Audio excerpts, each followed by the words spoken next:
Roman Dmitry, the youngest son of Lord Dmitry.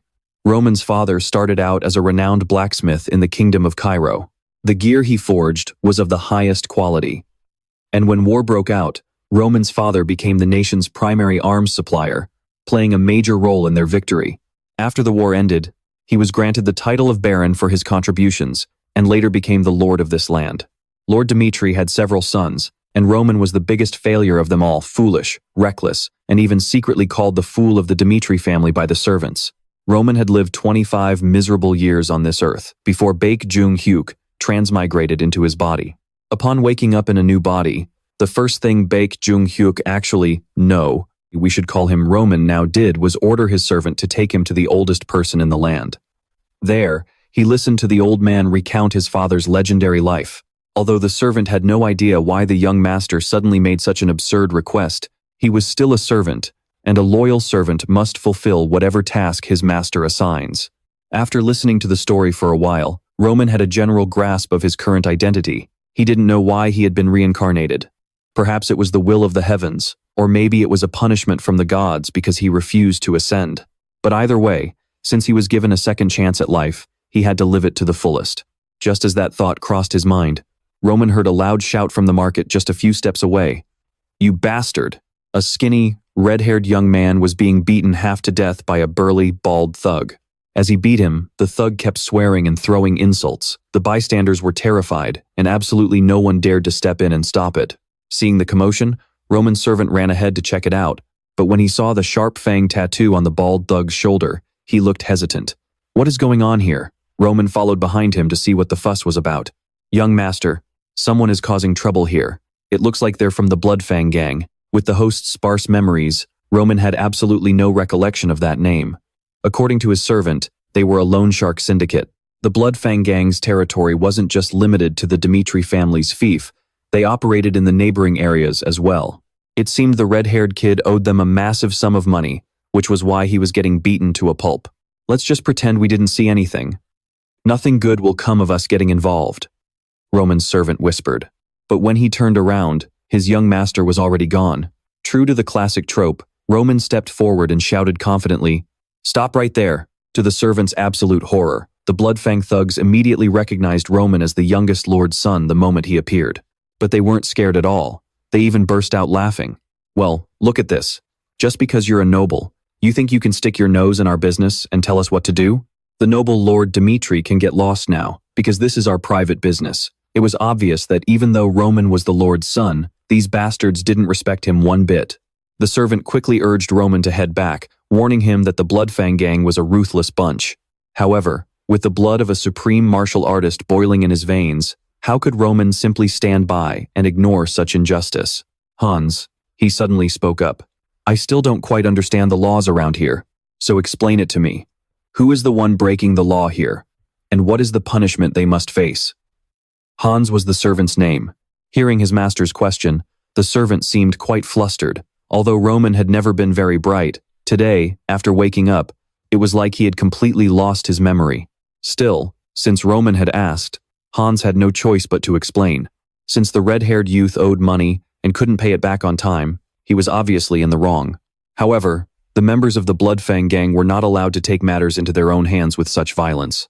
Most importantly, they showed blatant disrespect to the youngest son of the Dmitry family. That crime is punishable by death. Under the legal system of this land, these men deserve to be executed. Hans gulped nervously as he spoke, especially under the murderous glares of the Blood Fang thugs. But after hearing the explanation, Roman seemed even more eager for a fight. He casually picked up a dry branch from the side of the road and declared, "Did you hear that? You have broken the laws of this land, and I, the youngest son of Lord Romero Dmitry, will punish you right now." Even Hans was shocked by his master's sudden, majestic confidence, as if he had taken some crazy drug, but the bald thug and his lackeys didn't look worried at all. "Look, I know you're just a sheltered noble who doesn't know how the real world works, but if you keep this up, you're going to force our hand." With that, they began pulling out their weapons, looking more than ready to beat young Master Roman to a pulp. Of course, with the blood of a legendary master flowing through him, Roman's battle-hungry nature was second to none, even with poison still in his body. In fact, he aggressively charged in to attack first. Seeing the young master charge so recklessly, the Blood Fang's thugs panicked. They quickly drew their daggers and began slashing wildly. But unfortunately for them, this Roman was a world apart from the useless loser of the past. The dry branch in his hand suddenly became as sharp as a sword, piercing straight through the bald leader's throat. Horrified by this shocking sight, the remaining Blood Fangs panicked like cornered rats. They rushed him all at once, trying to gang up on Roman to avenge their leader. But compared to that bald guy, these guys were even more pathetic. They couldn't even touch a single hair on his head, while Roman launched a fierce counterattack of his own. Hans stood there, his jaw dropping in utter shock. Good heavens. Was this really the useless young Master Roman he had been serving all this time? Even in the heat of a life-or-death battle, Roman looked completely relaxed. He even had time to let his mind wander. Looking back, the first thing he saw when he opened his eyes was Roman's suicide note and countless pills scattered all over the floor. The Cairo kingdom was a place constantly plagued by war. The king had ordered every noble family to send one representative to serve in the military, and Roman, who was chosen to represent the Dmitry family, had committed suicide out of sheer terror. To the battle-hardened soul of Baek Joong Hyuk, Roman was an incredibly pathetic coward. But no matter how pathetic his past life was, the current master of this body was Baek Joong Hyuk, the leader of the Heavenly Demon Sect. And as long as he controlled this body, he would live with the same absolute dignity that the name Baek Joong Hyuk had always commanded. While Roman's mind was deep in thought, his hands were busy wiping out the enemy without missing a beat. Most of the Blood Fangs were already down, leaving only one scrawny thug desperately trying to flee. Too bad for him, his speed was no match for the leader of the Heavenly Demon Sect.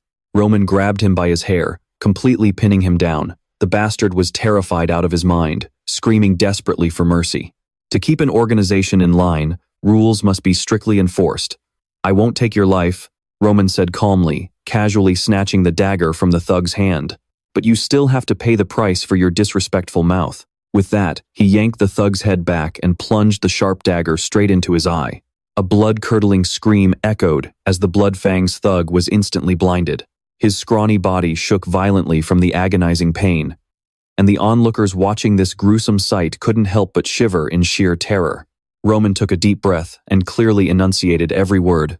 "My name is Roman Dmitry. If any of you have a problem with the punishment I've dealt them, you are welcome to come find me anytime." In his past life, Baek Joong Hyuk had risen to the apex of the martial arts world through absolute, unmatched power. Hundreds, even thousands of martial artists who dared to challenge him all met the exact same fate. As their warm blood flowed like rivers, it became known to the entire world that the Heavenly Demon Sect ruled supreme. Baek Joong Hyuk had always taken great pride in his glorious conquests. Yet here he was, reborn as Roman, walking down the street just to clean up a bunch of small fry thugs. Once the job was done, Roman ordered Hans to call the guards to clean up the mess. Staring at his blood-stained hands for a long moment, he felt deeply disappointed. This body was in terrible shape. His energy pathways were practically non-existent, and his circulation was absolute garbage.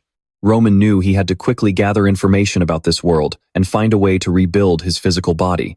Just then, the red-haired kid stumbled to his feet and said, "Young master, thank you for saving my life. Thank you so much. Don't get the wrong idea. I didn't do this to save you," Roman replied coldly. "The Blood Fang's gang violated the laws of this land, and I simply punished them." Roman didn't go easy on the kid just because he was badly injured. He demanded that the boy explain his situation in detail, even threatening that if he told a single lie, his tongue would be ripped right out. With his face swollen from the beating, the boy began to explain his situation. It turned out that his parents were the ones who actually owed money to the Blood Fangs. They had borrowed money to buy farmland. Normally, they could have easily paid off the debt after selling their harvest, but the Blood Fangs played dirty by destroying their entire crop, leaving them with absolutely nothing to pay the debt.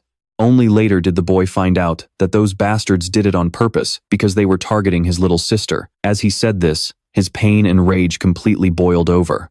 The boy fell to his knees at Roman's feet and cried out desperately, "We might be poor, but we have never harmed a single soul. I beg of you, please, at least save my little sister." His tear-filled eyes were a storm of emotions, filled with anger, grief, and desperation. Looking into the young man's eyes, Roman felt as if he were looking at the Mad Demon, one of his 4 heavenly kings from his past life. Come to think of it, the first time he met the Mad Demon, it was in a rundown place just like this. Memories of his past life started flashing before his eyes. After a long silence, Roman finally spoke up. "What is your name?" "I'm Kevin, sir." "Kevin, I'll verify if what you just told me is the truth in a bit. What happened today will be properly taken care of." Kevin quickly bowed down, thanking Roman. A brief flash of familiarity washed over Roman, and a voice inside whispered that he might share a long-lasting bond with this kid. Meanwhile, an elegant carriage was slowly entering the territory of the Dmitry family. Sitting inside was a beautiful blonde lady. She was Flora, Roman's fiancée. Their engagement had been arranged 1 month ago, and of course, it was purely a political marriage. With her family's territory facing severe instability, her father had no choice but to marry her off to a family with enough power to protect them. Flora strongly opposed this, but born in an era where women had absolutely no voice, she ultimately had to accept her reality. Naturally, she didn't want to spend the rest of her life with a family of mere blacksmiths. But since it was the only way to save her father, she forced herself to go along with it. Originally, Flora was supposed to marry the family's second son, a man with a highly promising future. But that plan changed abruptly because the youngest son of the family, Roman Dmitry, had forced her to marry him instead. Before long, the carriage arrived. Flora stepped down, visibly annoyed. To her, Roman was nothing but a spoiled, decadent scoundrel. Even though Flora was fully aware of her family's current, desperate situation, no matter how many times she thought about it, she still felt Roman was completely beneath her. So when the two finally met, the very first thing she said to him was, "Lord Dmitry, I want us to call off this marriage." Flora knew this was a hopeless struggle, but she was determined to resist until the very end. To her absolute surprise, Roman immediately lit up as if he had just won the lottery and said, "Works for me." Flora couldn't help but gasp in shock. What was this? He was the one who forced this marriage on her, so why was he acting like he just hit the jackpot now that she wanted to call it off? "I've actually given this marriage some thought as well. A fool of the Dmitry family like me really doesn't deserve someone as refined as you, my lady. So, I believe calling off this engagement is the right thing to do." The more Roman spoke, the more stunned Flora became, her surprise quickly turning into a wave of anxiety. Before she could even process it, Roman was already eager to go break the news to his father. She hurriedly stopped him. "Wait. I heard that you requested this marriage because you actually liked me, but now you're calling it off without any conditions, and it's making me a bit confused. So, do you want me to marry you then?" Well, not exactly. Then let's not cause any more trouble for each other. We both agree to call it off, so that's that." With those words, Roman turned around and walked away without hesitation. He even reassured her that he would take full responsibility for calling off the engagement. After all, for someone who already had a terrible reputation, adding the dumped fiancé to his name wouldn't hurt. Flora stared at his retreating back, still in utter disbelief. She got the feeling that he was nothing like the spoiled brat everyone claimed he was. Meanwhile, Roman walked straight into the office of his father, Lord Romero. Before long, furious shouting echoed from inside the room. "You said what? Call off the engagement." "Exactly as I just said, father. I've already discussed it with Lady Lawrence." Romero was so angry, his blood pressure shot through the roof. He didn't hesitate to call his youngest son a complete fool. Even though outsiders called Roman an idiot and the trash of the Dmitry family, as a father, Romero had always tried his best to give him a good life, and Flora was supposed to be a part of that good life. A political marriage with the Lawrence family was the best way for the Dmitry family to secure a solid foothold among the high nobility. On top of that, Flora was famous for her beauty and elegance. All you had to do was marry the beautiful noble lady you wanted, and that's it. And yet, you couldn't even manage to do that? Romero screamed in Roman's face. But this outburst didn't faze him at all. Roman simply bowed his head and kept apologizing. But that only served to drive Lord Romero absolutely insane with rage. He grabbed the porcelain cup from his desk and hurled it straight at his son's face. If this marriage had gone smoothly, Romero planned to arrange a comfortable military placement for Roman. But since he called off the engagement, he would be forced onto the battlefield within 6 months. "Do you have anything else to say about this?" Romero thought his son would act like he used to, turning pale with fear at the mere mention of military service.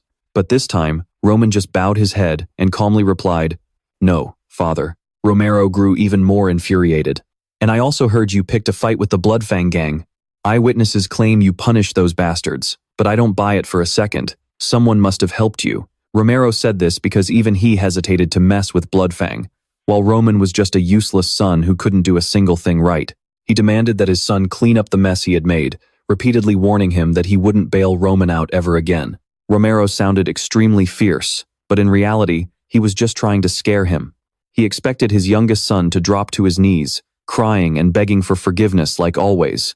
But to his shock, Roman remained completely calm, simply stating that he understood and would handle it himself. This had to be the most shocking moment in Romero's entire life. "This is the consequence of my own actions," Roman said. "I can handle it on my own, so once I settle everything, I will be back." With that, Roman walked out and slammed the door shut. Only then did he pull out a handkerchief to wipe away the blood dripping down his forehead. Flora was still waiting outside. She was so stunned that it took her a long moment to even find her voice. "Are you out of your mind?" she gasped. "You're still here?" Roman asked coldly. Flora had overheard the entire conversation between Roman and Romero. What shocked her the most was that Roman had actually challenged the Blood Fang gang ruthless thugs, bold enough to threaten even the nobility. Roman's actions would surely trigger a brutal retaliation from the entire gang, and Flora feared he wouldn't survive the fallout. Knowing he stood no chance without his family's backing, Flora advised Roman to go back inside and beg Baron Romero for forgiveness. But he only shot back with a cold question. "Why on earth should I do that?" Flora choked on her words, and before she could even answer, Roman pressed on. "Lady Flora, you need to remember your place." To be honest, Roman already found Flora incredibly annoying. Ever since Hans forced him into tight, uncomfortable clothes and drenched him in overwhelming cologne just to welcome her, he had been annoyed. Having only recently arrived in this world, Roman believed that a marriage alliance would only bring him endless headaches. Still, Hans had a point. Roman felt he shouldn't be completely rude to a woman who had never actually done him any harm. He still wanted to break off the engagement, but he never expected Flora to beat him to the punch, let alone with such a smug and condescending attitude. Since she clearly showed him zero respect, Roman saw absolutely no reason to treat her with any respect either. "Lady Flora, it seems you are quite the arrogant one. I know exactly where you are coming from. You obviously didn't care about my situation at all when you demanded we call off this engagement. But the moment I said I would take full responsibility, you started worrying." Roman did all the talking, while Flora stood there completely tongue-tied, unable to utter a single word. But to him, the second she demanded a broken engagement, she lost any right to interfere in his life. "From this moment on, we have absolutely nothing to do with each other. So mind your own business, and I'll mind mine." Roman walked away coldly, leaving a humiliated Flora standing there. The only reason he agreed to take all the blame was to avoid any annoying drama that might arise from calling off the marriage. Besides, he wanted absolutely nothing to do with Flora Lawrence. She was beautiful, sure, but Roman sincerely hoped this would be the first and last time they ever met. He had way too many things to deal with right now, so how the hell was he supposed to get married? Roman wasn't bothered at all, but that night, someone else in the mansion was completely devastated. It was Lord Romero. He was drinking heavily, ignoring his wife Lihana's pleas to stop. The sole reason for the Baron's deep sorrow was that cup he had thrown at his precious son's head. "Lihana," I hit Roman again. "Back when we were commoners, I used to beat him constantly.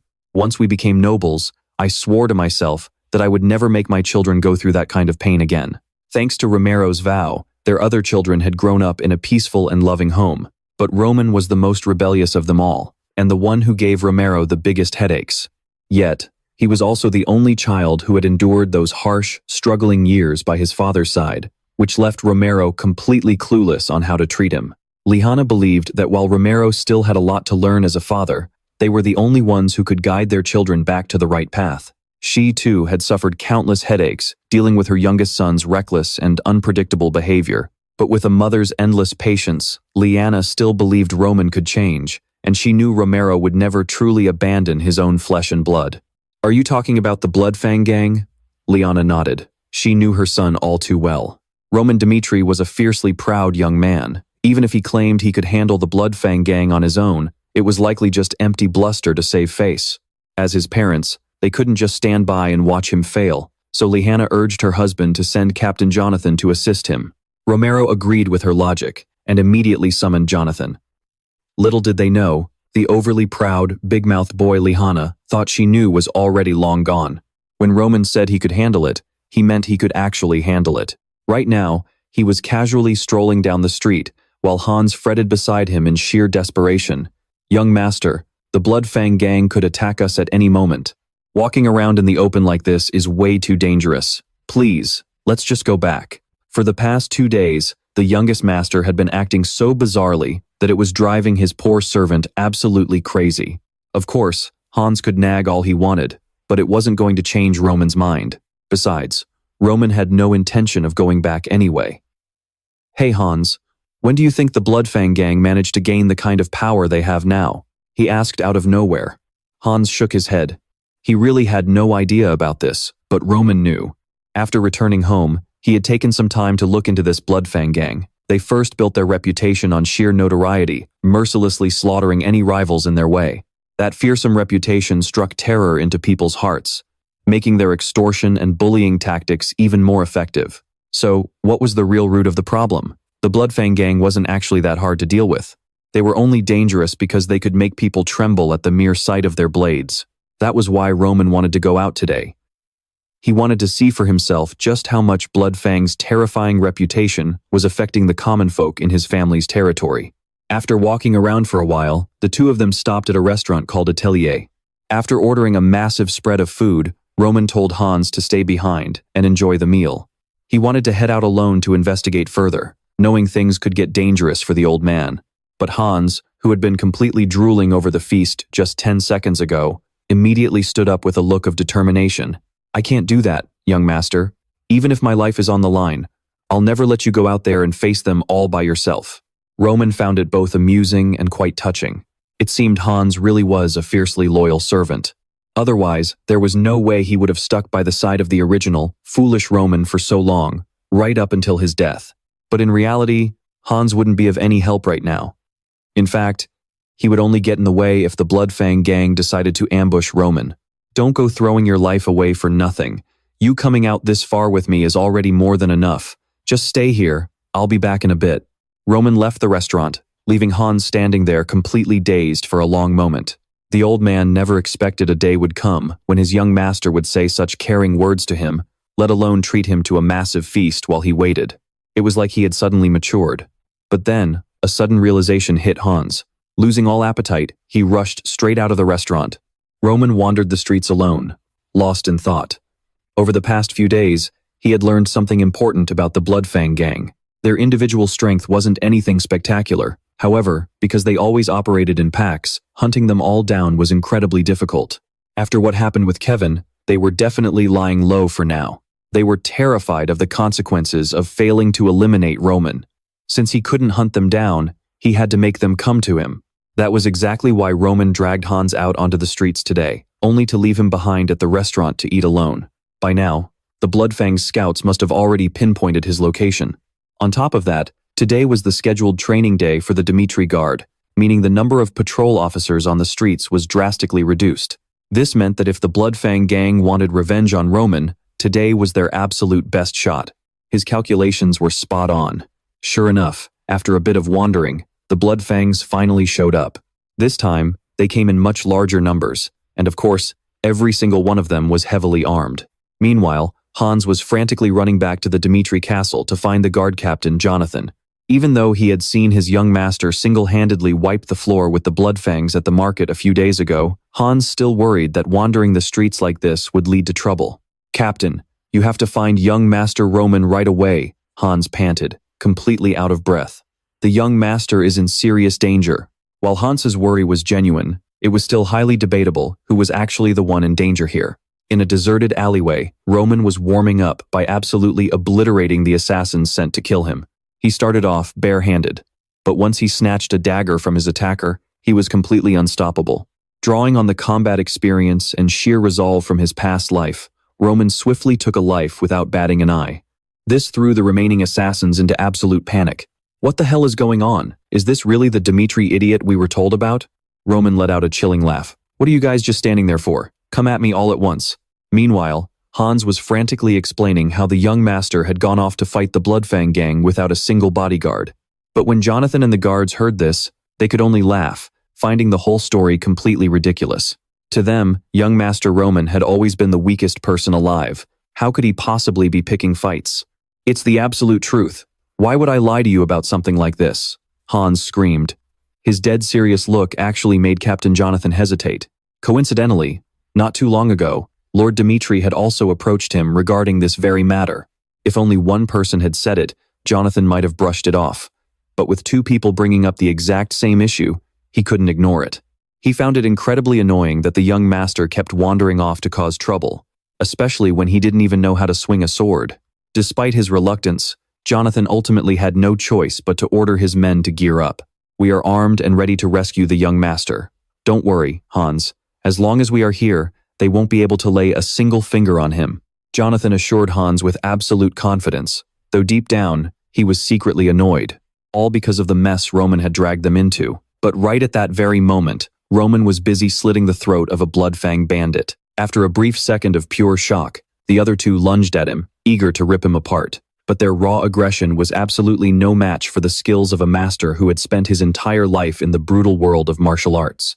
Even when he was completely outnumbered, Roman remained dead calm. In the blink of an eye, both remaining Blood Fang bandits were swiftly dealt with, though he spared the life of one. Roman seemed rather disappointed that they had only sent 3 guys. Naturally, he kept the last one alive for some intense interrogation. Roman ruthlessly plunged his dagger straight into the man's thigh, inflicting a pain far worse than death.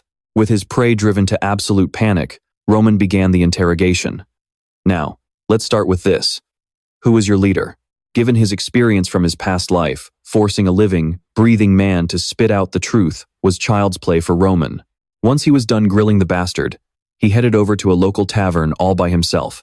The moment the patrons inside saw Roman, their faces went completely pale, especially since he was covered in blood. "Welcome, young master." The tavern owner greeted him first, as Roman walked straight to the bar, prompting quiet whispers to break out all around the room. Roman heard everything but simply ignored them. The tavern owner then asked what he wanted to order. Roman replied that he wanted some Dew of the Dawn, specifically brewed from the 20s or earlier. "I am sorry, sir, but our tavern does not carry that brand. Would you like me to recommend something else?"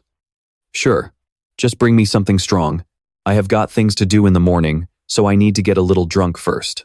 Roman's answers seemed completely random, but they instantly caught the attention of everyone in the room. That was because he was using a specific code phrase he had squeezed out of the bald thug earlier. According to him, they usually received their assignments at this tavern only after giving the correct code. The code consisted of 3 specific phrases: Dew of the Dawn, something strong, and things to do in the morning, spoken in that exact order. Once Roman followed the instructions perfectly, the atmosphere in the tavern instantly turned extremely hostile. Even the tavern owner himself was no exception. He was the first to draw his dagger and order everyone to attack, but he was also the first to drop, knocked cold by a single punch from Roman. The moment the owner hit the floor, every customer in the tavern drew their weapons and lunged at Roman. Any ordinary person caught in this madness would have been paralyzed with fear. They scrambled to escape the tavern, screaming at the top of their lungs for someone to call the guards. With the innocent bystanders out of the way, Roman had all the room he needed. Even without a weapon, he easily took down 3 of the bastards in a heartbeat. This immediately made the remaining thugs hesitate. This was clearly not the cowardly, useless Roman Dmitry they thought they knew. Reading their minds, Roman merely chuckled. Of course, he was not that Roman anymore. He was now the legendary leader of the Heavenly Demon Sect from his past life. Armed with the absolute greatest techniques in the martial arts world, he had rapidly strengthened this weak body in just a matter of days. While his current strength was nowhere near his former glory, dealing with these low-life flies was still an absolute breeze. By the time Roman finished cleaning the floor with the thugs, the tavern owner finally began to crawl back up. "You woke up just in time. I literally just finished dealing with this trash. Young master, why are you doing this? Cut the crap.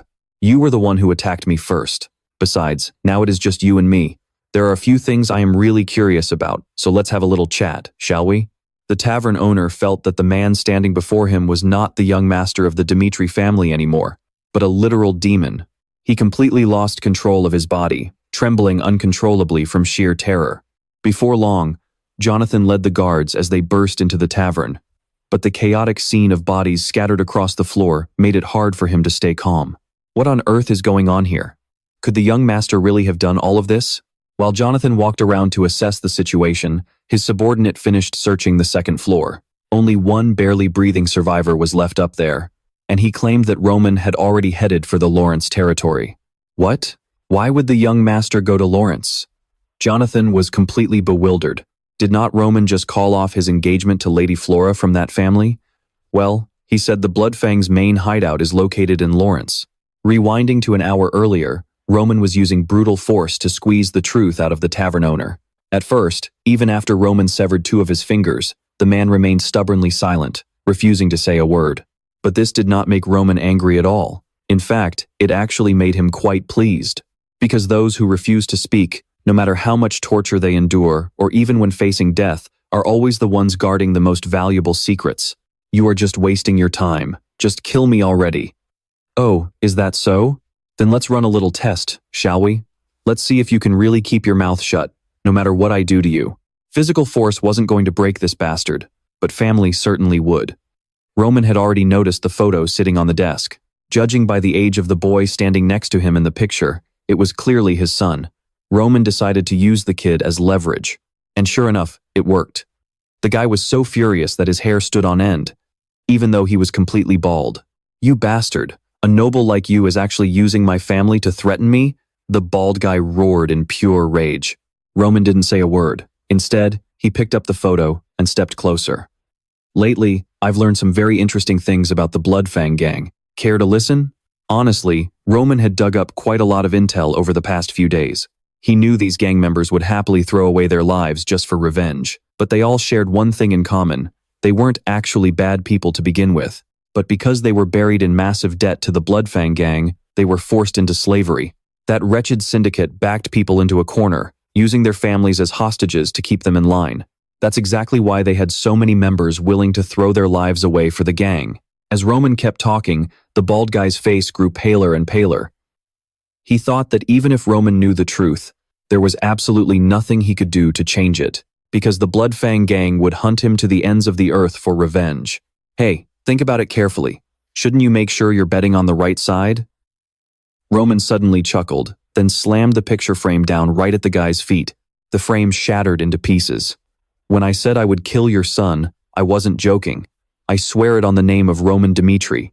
He didn't even hesitate to describe in horrific detail exactly how painfully he would end the boy's life. This forced the bald guy into an agonizing dilemma: keep his mouth shut for the Blood Fang gang and let his son die in agony, or spill every single piece of information Roman wanted. We probably all know what his final decision was, because by the time Jonathan arrived, the young master had already set off for Lawrence.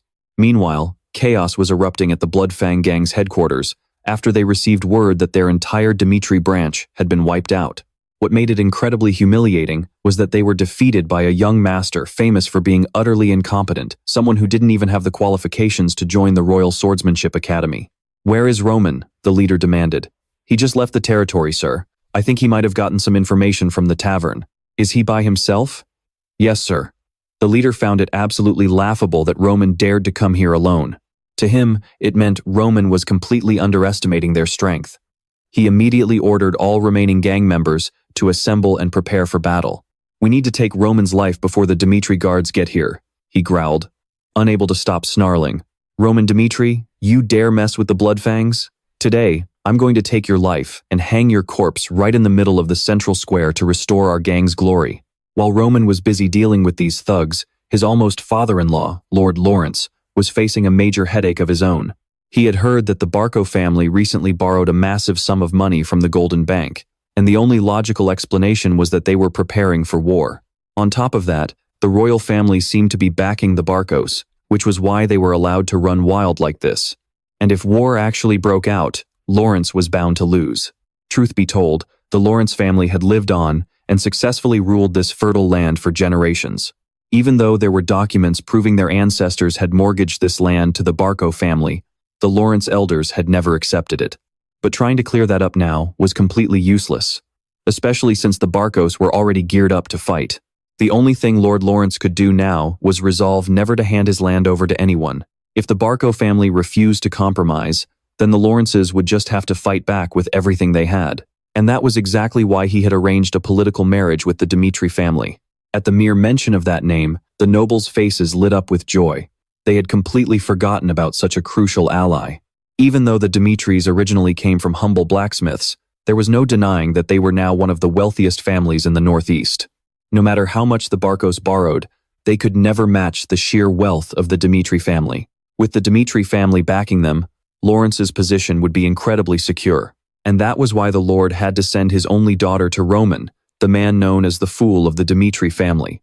It was all for the sake of the Lawrence family legacy, my lord. Please, don't blame yourself. Indeed, aligning with but she didn't dare knock on the door, because she had no idea how to tell them that she had gone ahead and unilaterally broken off the engagement with the Dmitry heir.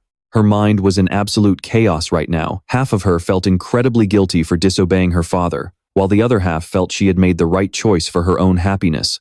Her entire life's happiness hung in the balance. Flora kept pacing back and forth in front of the meeting room door. Just as she finally gathered enough courage and prepared to step inside to confess everything, a knight rushed up to her in a panic. Barely giving Flora a hasty greeting, he burst straight into the meeting room, shouting, "My lord, something terrible has happened. My lord."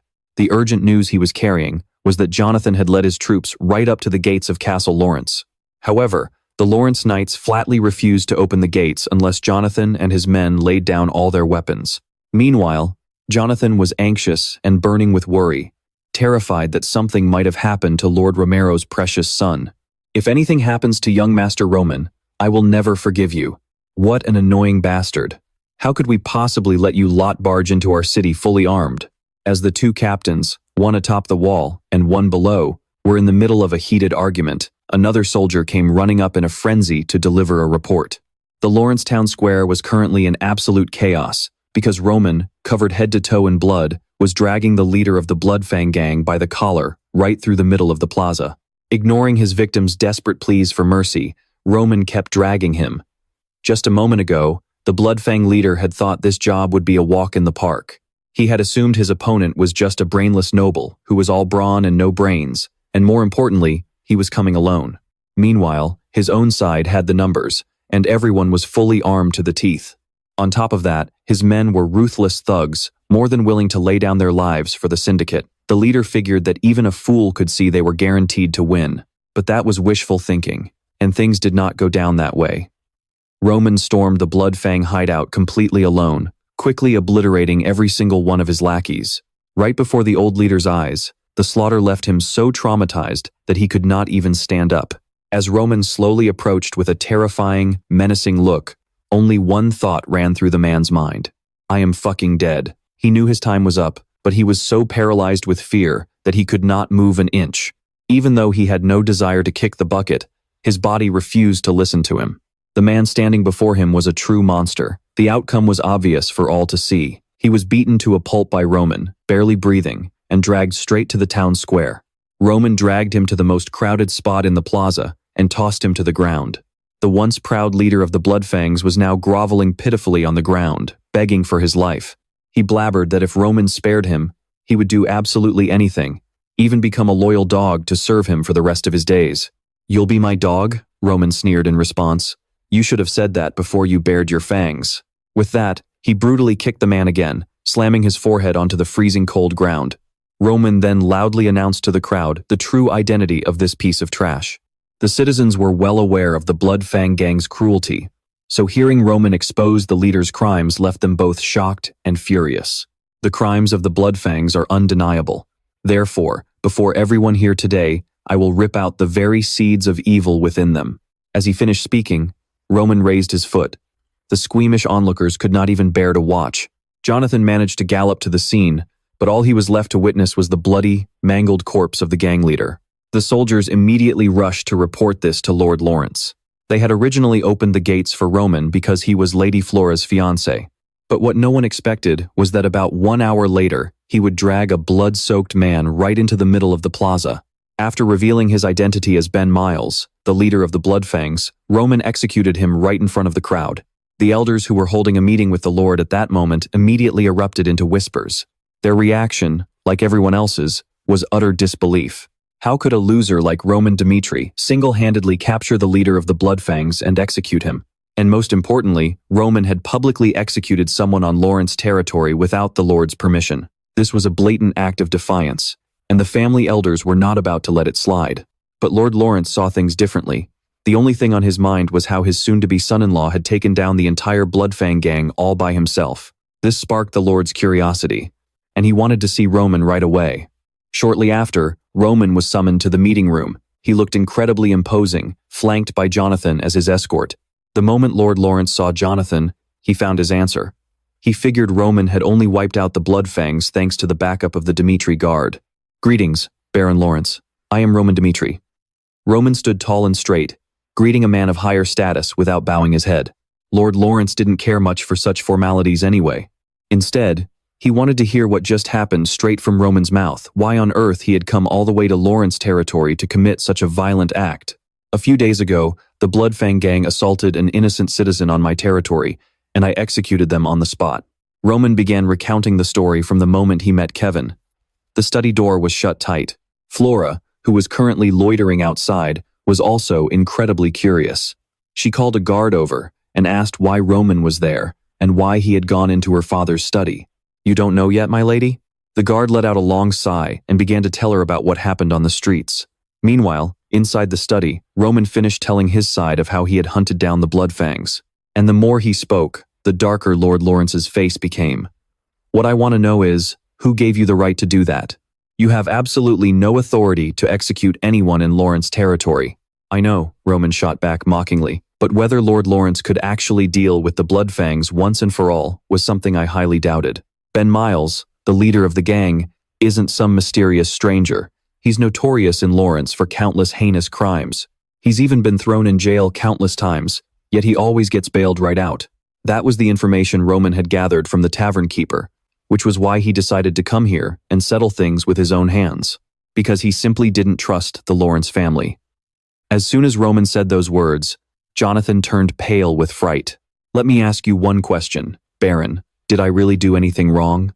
Lord Lawrence fell silent for a few seconds, then raised his head to ask the person sitting closest to him. "Do you know Ben Miles? He's a criminal, but I really had no idea he was the leader of the Blood Fangs, sir." The man stammered in panic. "All right, I see. Then there is no need for further discussion. After all, this wouldn't have happened in the first place if the Lawrence family had handled things properly. In reality, Roman was in the right, even if he had overstepped his bounds. Lord Lawrence knew this all too well, so despite losing some face, he couldn't bring himself to punish Roman. He could only dismiss Roman and Jonathan, not forgetting to promise them a reward later. The study door opened. Only when Roman's figure had completely vanished did Lord Lawrence burst into a hearty laugh. "So that's Roman Dmitry, huh? He's quite something, isn't he?" The other noble still didn't want to let Roman's abuse of power slide, but unfortunately for him, Lawrence had already taken a liking to this bold, future son-in-law. He was willing to overlook Roman's complete lack of respect. Lawrence even eagerly summoned Flora to his side. He wanted to tell his daughter that her husband-to-be was no fool, so she could finally stop worrying about this marriage. Meanwhile, Roman had quietly mounted his horse and followed Jonathan back home.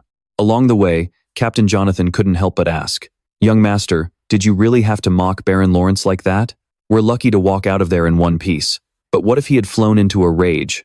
Even though everyone else thought Roman had committed a grave offense, he remained completely unbothered, because he knew his actions only proved that this entire mess was caused by the Lawrence family's own carelessness and negligence. Moreover, judging by the Baron's attitude, he probably didn't know about the broken engagement yet, so there was no way he would punish his daughter's fiancé. Jonathan got goosebumps because the youngest master had suddenly become incredibly sharp. Not only was Roman much stronger now, but even charging straight into Lawrence territory and causing a scene was completely calculated beforehand. This made Jonathan wonder, just like everyone else, if the Roman Dmitry standing before him was really the same family fool he once knew. Along the way, Roman remained lost in thought as memories of his childhood suddenly resurfaced. Being born as the son of the Heavenly Demon meant Roman never knew the loving protection of parents like normal children did. His father had even ruthlessly thrown his own son into a world where only the strong could survive. Roman had endured brutal beatings since he was a child, fighting back step by step, clawing his way up from the very bottom of society. As night began to fall, they finally arrived back at the Dmitry estate. The first thing Roman did was take a bath to wash off the stench of blood. He felt as though every ounce of energy had been drained from his body. It seemed that being in Roman's body made him exhaust much more easily. However, since waking up in this new body, Roman had experienced many new things. And most of those experiences revolved around the Blood Fang gang. To To wipe them out, Roman crushed everything in his path in the most brutal way imaginable. But even so, he didn't feel a single shred of regret. After all, when he was Baek Joong Hyuk, he was the exact same kind of man, a man who would gladly tear apart and torture anyone in his way, doing whatever it took to eliminate anyone who harbored murderous intent toward him. That was the life he had lived before, and it wouldn't change, just because he was now Roman Dmitry. But after this incident, Roman decided to lie low for a while, as he had yet to fully grasp the rules of this new world. On top of that, his current strength was nowhere near what it used to be. While Roman was racking his brain trying to figure out how to get stronger, a servant outside announced that the Lord wanted to see him. Roman quickly finished his bath, changed his clothes, and got ready to meet his father. Meanwhile, in the study, Jonathan was filling Romero in on everything he had witnessed back in Lawrence. The Lord could hardly believe his ears. After all, Roman had always been the black sheep of the family. He was the only son with absolutely no talent to speak of. Yet, back when Romero was just an ordinary blacksmith, Roman was the one who cared about him the most. The boy had even walked a long way to the smithy just to bring his father a piece of candy, worried that his dad was working too hard. Because of those sweet memories, Romero always wanted to give Roman a happy life, spoiling him as much as possible. But he never expected that his love would lead Roman astray. Honestly, he had given up all hope on his youngest son a long time ago. But over the past few days, after hearing how Roman single-handedly took down the Blood Fang gang, that long-lost hope sparked to life once again. Just as they were speaking, Roman arrived and knocked on the door. Hearing his son's voice, Romero felt a wave of emotion. He did not care how Roman had managed to fight off the Blood Fangs. As long as Roman had truly achieved something on his own, Romero was willing to do whatever it took to make up for all his shortcomings as a father. "Is that you, Roman? I heard you handled the entire Blood Fang gang all by yourself. Is that true?" Roman fell silent. Looking at Romero's face, he could tell his father was desperately hoping for a yes. Telling the truth would make his father see him in a completely new light. However, achieving something so far beyond expectations could easily backfire on him later. So, for now, Roman decided it was best to keep a low profile. He initially planned to hide the truth, but his childhood memories came rushing back when other kids were being loved and protected by their parents. He had been thrown into a brutal world where only the strongest survived. He had crawled his way up from the darkest depths to absolute power, solely by proving he was superior to everyone else. But in this new life, Roman wanted to be loved and truly recognized. So, when faced with Romero's question, he decided to tell the truth. After all, he was the Heavenly Demon, a man who would never hide his absolute supremacy. Shortly after, Romero and Jonathan led Roman to the guard training grounds. The soldiers there were completely bewildered to see the useless youngest master suddenly show up. They were even more shocked when Captain Jonathan announced that Roman was there to practice his swordsmanship and asked for volunteers to step forward and spar with him. The crowd of soldiers nervously swallowed hard. To them, Roman was just a total fool, and nobody wanted to spar with him. If they accidentally went too hard and hurt the young master, they might literally lose their heads. As for why Lord Dmitry brought his son here in the first place, we have to go back to an hour ago. That was when Roman firmly claimed that he had defeated the Blood Fang gang all on his own. Even though it was exactly what Romero wanted to hear, he still had his doubts. How on earth could you defeat the Blood Fang gang? Roman's mind started racing, trying to come up with a believable excuse so Romero wouldn't suspect a thing. So, he lied and claimed that he had actually been secretly training with the sword this whole time. He even added that he wanted to prove to his father that the boy everyone called the Fool of Dmitry could actually achieve something great on his own. Roman then shared some intelligence he had gathered on the Blood Fangs, explaining exactly how he lured their leader out and took them down. The more Romero listened, the more astonished he became. This story proved that his son hadn't just improved his swordsmanship, but had also planned everything with meticulous detail. Not to mention, he was incredibly brave to march right into the enemy's den. Romero fell silent for a long moment. He had gotten so used to his youngest son being completely useless. Seeing him change so drastically overnight, calling it impressive was an understatement. Romero had to use the word extraordinary to describe what had happened over the past few days. After another brief silence, he finally spoke up. "Son, can I ask you for a favor?" "Of course, father. What is it?" Lord Dmitry wanted to see Roman's swordsmanship with his own eyes, to witness just how much his son had truly changed. And that was exactly why Roman was now standing in the middle of the training grounds. The problem was, Jonathan had already asked 3 times, and yet not a single soldier dared to step forward to face the young master. Jonathan was getting a major headache. He needed to pick someone skilled who could handle Roman, someone who could preserve the knight's reputation while also testing the young master's true abilities. Obviously, Jonathan was the perfect candidate for the job, but as the captain of the knights, he couldn't just draw his sword for a mere sparring match like this. So, Jonathan called out a specific name. Chris, the vice captain of the Dmitry Knights. The moment he heard his name, Chris's face turned completely pale. To be honest, his impression of Roman was awful. The first time they met was last year.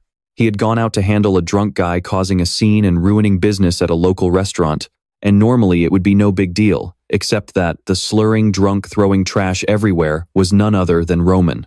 While trying to stop him, Chris took a hard slap straight to the face. Right then and there, he realized this young master had never trained a day in his life. His strength was even weaker than an average guy. It was downright pathetic. Back then, Chris completely wrote Roman off as a useless piece of trash who was just wasting space. Yet here he was, about to face him in a duel. The whole situation left him disgusted and annoyed. Chris opened his mouth to object, but Jonathan shut him down instantly. Young Master Roman took down the entire Blood Fang gang by himself, proving he is a rare talent.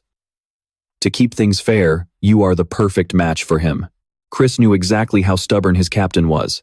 He had no choice but to grab a wooden sword and step onto the training field. But just as Jonathan was about to start the match, Chris suddenly made a demand. I was always taught that once you draw a sword, even in sparring, you must fight as if you are on a real battlefield. And no matter who your opponent is, you must show zero mercy.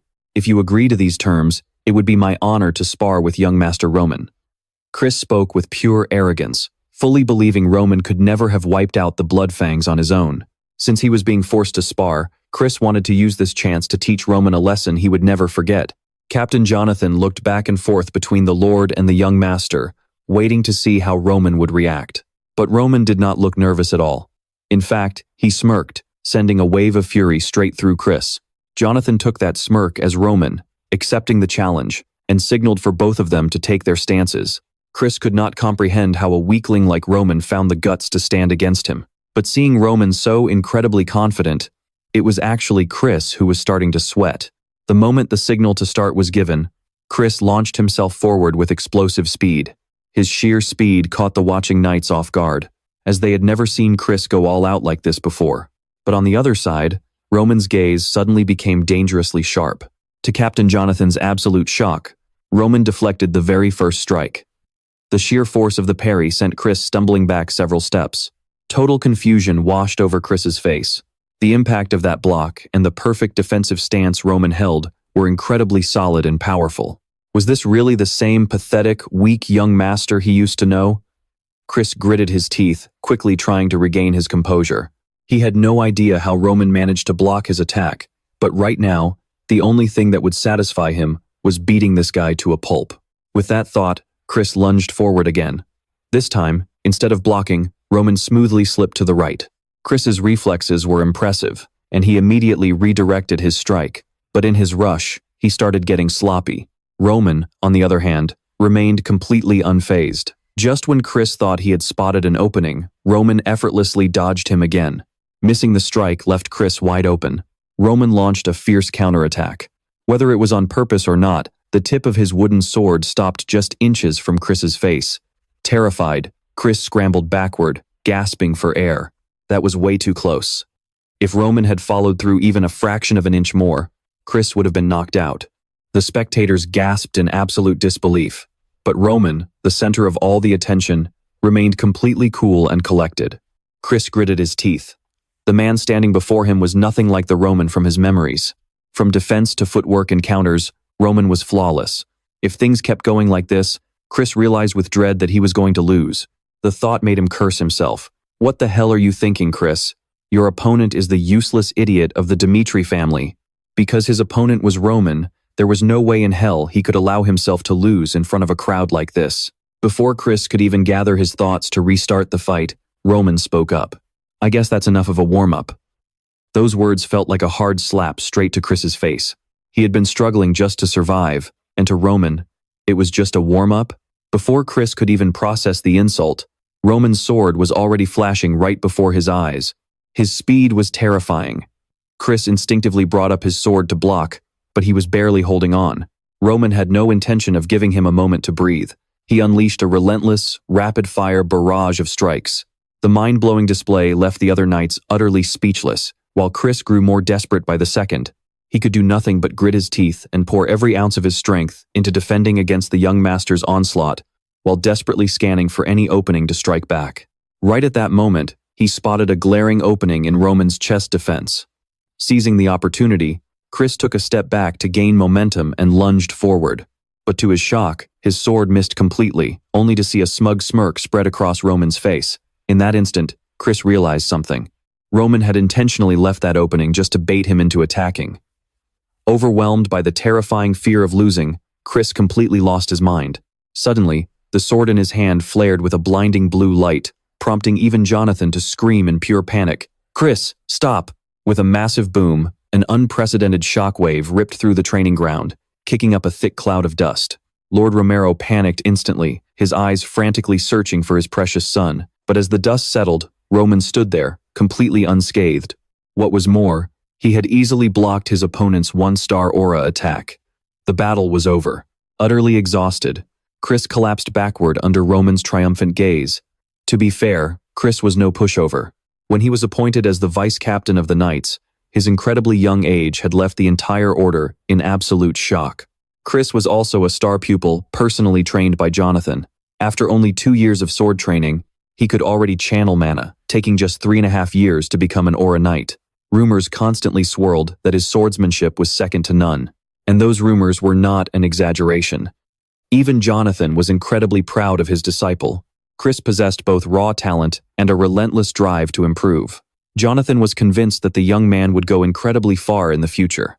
Yet today, right in front of everyone on the training ground, Chris was utterly humiliated and defeated by the man everyone called the fool of the Dmitry family. The moment Chris hit the ground, the entire crowd froze in absolute shock. Romero could not believe his eyes, especially since Jonathan had always praised Chris as the most elite 2-star Aura Knight in all of Dmitry. And Jonathan was even more flabbergasted. Just 1 month ago, Roman was nothing but a useless troublemaker. Someone with only 1 or 2 years of training could never pull off the high-level techniques Roman had just displayed, let alone someone who had only been at it for a month. Judging by the way Roman moved, Jonathan felt as though those techniques had been masterfully honed over decades. "My lord, please do not be too shocked, but it seems the young master is a true prodigy of the sword," Jonathan muttered, completely shaken by his own thoughts. Meanwhile, Roman quietly observed his defeated opponent lying flat on the ground. There was no denying that Chris knew how to seize the initiative and aggressively pressure his opponent. His focus in the heat of battle was also remarkably sharp. At this level, Roman was certain Chris could easily wipe out the entire Blood Fang gang without breaking a sweat. No wonder Captain Jonathan was so proud of him. By the standards of the local knights, Chris was indeed an exceptional warrior. However, by Roman's own standards, Chris was still weak. Still, that final 1-star aura attack did catch him a bit off guard. Before Roman could dwell on it any further, Romero's hearty laughter snapped him back to reality. The Lord was practically beaming with joy and pride. After all, Captain Jonathan himself had just declared his son to be a swordsmanship genius. Romero gestured for Roman to come closer. Now, the Lord fully believed that his son had taken down the entire Blood Fang gang all on his own. He wanted to praise his youngest son for achieving the very first great milestone of his life. With that, Romero decided to grant his son one wish. Hearing this, Roman was absolutely thrilled. "Father, you mentioned before that I have to head to the battlefield within the next half a year, right? Since we are no longer on good terms with the Lawrence family." Hearing this, Lord Romero immediately assumed that Roman was trying to wiggle his way out of going to war. "Are you saying you don't want to enlist?" "No, father. I want you to let me handpick my own squad." Romero was taken aback. There was still half a year left before deployment. He had expected his son to beg to stay behind, but instead, Roman was fully embracing the call to war. Realizing his son had seemingly matured overnight, Romero gladly granted his request. He allowed Roman to take charge of his own path. Seizing the moment while his father was in high spirits, Roman decided to ask for one more favor, and of course, the Lord agreed. This left Roman highly satisfied, but someone else was far from pleased. That someone was Chris. who had just regained consciousness after being knocked out cold. The very first thing he heard upon waking up was that the Lord had personally assigned him to teach aura to young Master Roman. Chris vehemently protested, consumed by a deep sense of humiliation. He had literally unleashed his aura in their duel, yet he was still defeated by Roman's basic swordsmanship. The sheer embarrassment made Chris wish the ground would just open up and swallow him whole. And now, the Lord wanted him to tutor Roman in aura? Talk about adding insult to injury.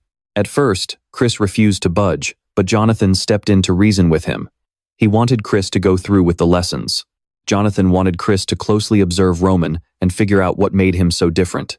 If Chris could pull this off, Jonathan promised to pass down all of his teachings to him. My secret techniques for you. Chris was so excited that he jumped straight up, completely ignoring his aching body. What was this? This deal was just too good to pass up.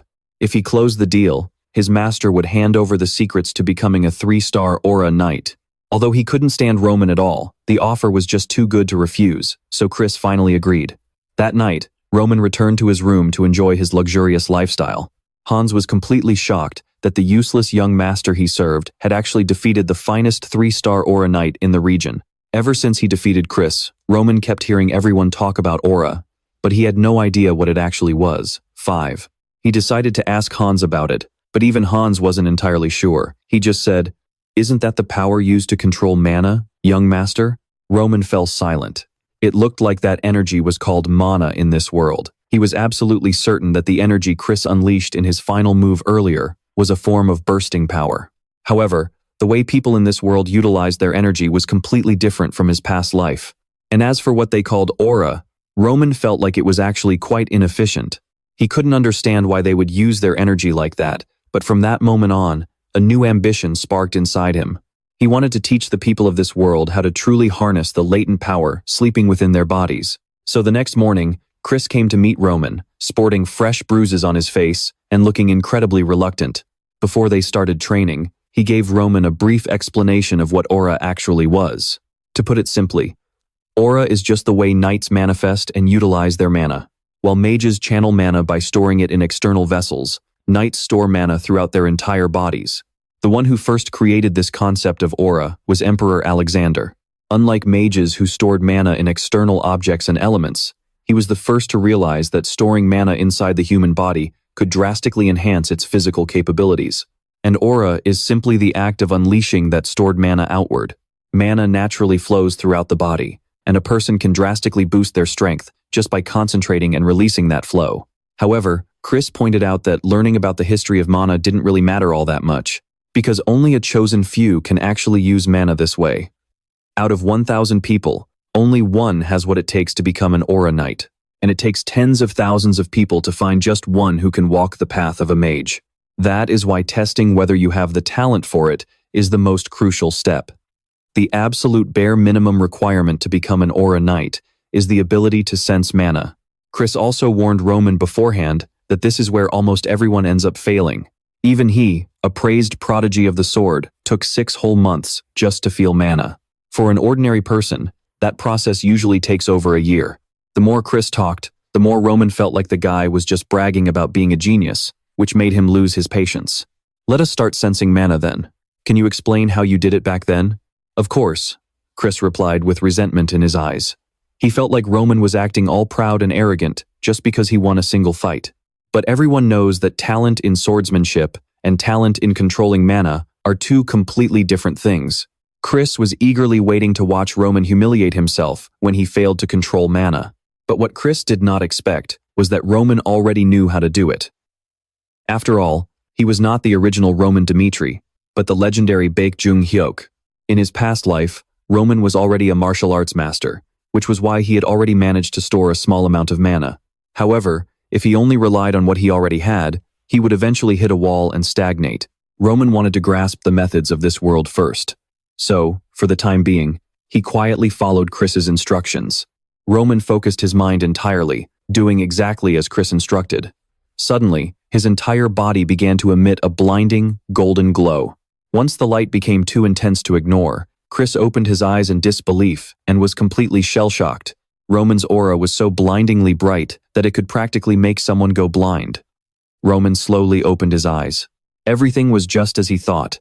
In this world, the way they utilized ki was totally different. In the Murim world of his past life, utilizing ki meant completely purifying the body of all impurities to achieve the ultimate goal of storing ki in a cleansed vessel. However, this world operated on a completely different energy system. They gathered mana and let it flow naturally throughout their bodies, instead of restricting and controlling it. Ki in the Murim was rare, harsh, yet incredibly powerful. In contrast, the mana in this world was abundant and gentle, allowing it to easily flow out of the body. If he had to make a comparison, the way people here used aura was actually quite similar to cultivating internal energy in the Murim. But Roman did not need to waste time comparing the two, because while this world's training made the body stronger physically, it did not actually help the user store the energy properly, mana, inside his body. But if he only used this world's aura method, Roman would never reach the absolute peak he once held in his past life. Even if he spent hundreds of years training. What? How? How are you doing that? Chris finally screamed, unable to contain himself. Was that aura that just flared up from you? Because he was making such a racket, Roman finally remembered he was not alone. Chris could not accept reality, especially since it had taken him nearly 5 years just to manifest his aura. Yet Roman had pulled it off on his very first attempt. Tell me the truth right now. Were you playing dumb, pretending you did not know how to control mana? With every word, Chris's voice grew louder, filled with rage and bitterness. Tears streamed down his face as he yelled. It was as if he had finally found an excuse for his pathetic defeat at Roman's hands yesterday. If Roman had not been hiding his true strength, then none of this made any sense. It took me 10 whole years just to become a 2-star aura knight. Facing Chris's furious outburst, Roman only chuckled. This reaction caught Chris out of nowhere for a second, and his tears flowed even faster. He clenched his fists tight. It looked like he was ready to throw down right then and there, convinced that Roman was mocking all of his hard work. Let me ask you something. In all those years of agonizing training to reach your goal, did you ever once question the methods you were using? Roman's sudden question felt like a slap to Chris's face. What are you trying to say? Roman was suddenly reminded of a name from his past life as Baek Joong Hyuk, the Blood Demon. The Blood Demon was a monster who had wiped out an entire sect in the blink of an eye, a figure who once shook the martial arts world. In his previous life, Roman and the Blood Demon had fought a grueling, drawn-out battle. In the end, the Blood Demon had fallen by Roman's hand, and today, he saw a glimpse of that same Blood Demon in Chris. Both were willing to swallow their pride and endure humiliation just to be guided, casting aside their ego for the sake of becoming stronger. At that moment, Roman felt a desire to help Chris grow stronger. Hearing this, Chris seemed eager. There was no denying Chris's intense drive to improve. Still, Roman was not the type of person to hold someone's hand and spoon-feed them lessons. He simply wanted to remind Chris that sometimes you do not have to blindly follow the traditional paths you have been taught. If I have to spoon-feed you everything, you won't be any different from when Jonathan was teaching you. But if you want to figure it out on your own, then follow me and watch what I do. Chris was stunned, unable to comprehend how the dynamic between them had shifted so rapidly. He was originally sent here to teach the young master how to sense mana. Yet now, he was the one who had to tag along and learn from Roman? Over the next 6 months, while I am in the military, watch how I fight different enemies and use that to grow stronger. If you can keep this up for 10 years, I guarantee you will find your answer. Those were Roman's parting words before they went their separate ways. That night, Chris sat in his room, lost in deep thought for hours.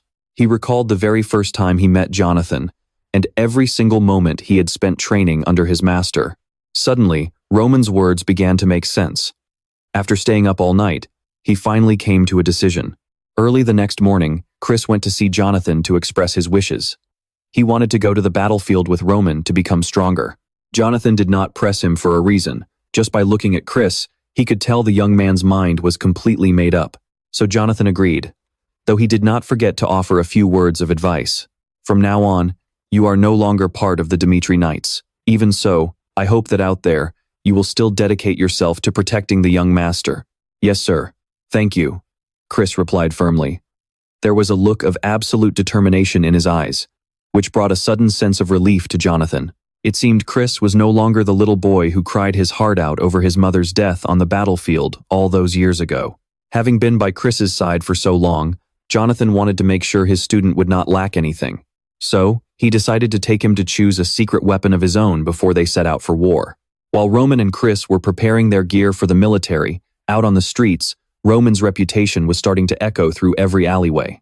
The story of Roman single-handedly wiping out the Blood Fang gang still had many people skeptical, but most importantly, the news had reached Kevin's ears. Others might have doubted it, but Kevin believed it without a second thought.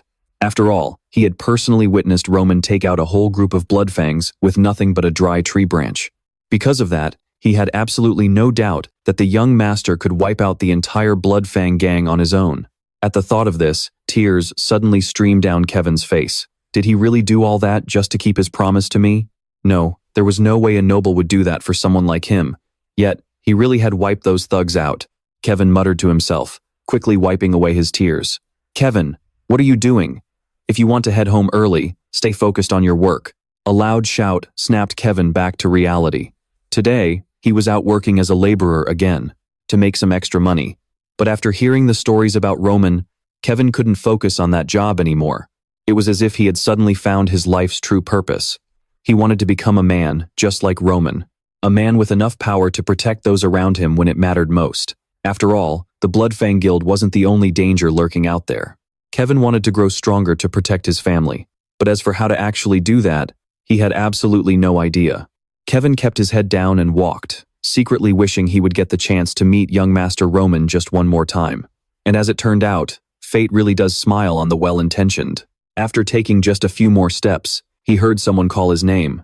When he looked up, the person standing before him shocked him so much that he dropped the crate of potatoes in his hands. It was Roman. Long time no see, Roman said, taking the initiative to greet him. Kevin was utterly flustered. It took him a few seconds to process the situation before he hastily fell to his knees. Thank you so much, young Master Roman. Thanks to you, my family was able to survive this whole ordeal. It was true. Ever since Roman wiped out the Blood Fang Guild, Kevin's family had finally been able to live in peace. He had even landed this labor job with Hans's help.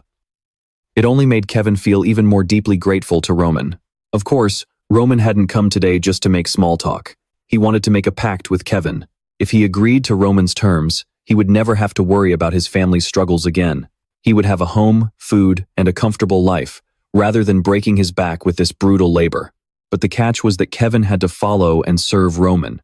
If he swore absolute loyalty, Roman would gladly give him all of that. Kevin didn't need to think twice. He immediately slammed his forehead against the ground. He slammed it so hard that his forehead began to bleed. But Kevin didn't care in the slightest. I swear my loyalty to you, Master. If you order me to die, I will gladly end my own life on your command. And if you order me to kill, I will slaughter anyone, no matter who they are. As long as you protect my family, my life belongs entirely to you. Kevin's desperate blood oath reminded Roman of another madman from his past. A man who also took orders from only one person. As long as that person commanded it, he would fearlessly stand against an army of hundreds, never falling until his mission was complete. Roman observed Kevin for a long moment, certain that this young man would turn out just like that madman. Very well, from this day forward, you are my man. With that, Kevin was brought back to the Dmitry estate. Hans was tasked with helping him get settled into his new life. From the moment the young man stepped inside the mansion, his face was absolutely glowing. Perhaps it was because his dream of serving Roman had finally come true. After handing Kevin over to Hans, Roman headed straight for the library. He searched for every book containing information on Aura Knights, which was the main thing on his mind right now. Most of the books contained similar information about the path of an Aura Knight. The very first step to becoming one was to manifest Aura. That served as proof that you had become a 1-star Aura Knight. To reach the rank of a 2-star Aura Knight, which was Chris's current level, you had to be able to use your aura to slash through solid steel. Just like that, the intensity and raw power of the aura determined a knight's rank. Once someone became a 3-star Aura Knight, they transcended ordinary human limits and received special treatment from the kingdom. That was Jonathan's current level. The books also noted that on the Salamander continent today, there was only one 6-star Aura Knight, and there had never been any record of anyone ever reaching 7 stars. Even among the top 10 greatest knights alive today, not all of them had managed to reach that 6-star rank. Reading this, Roman grew truly curious. He wondered just how powerful a 6-star Aura Knight could actually be, especially since a 2-star knight like Chris was nothing but an ant in his eyes. In fact, even Jonathan, who was currently a 3-star knight, was only about as strong as a second-rate warrior. Roman kept reading. The text explained that those who reached the 6-star level possessed power that far exceeded normal human limitations.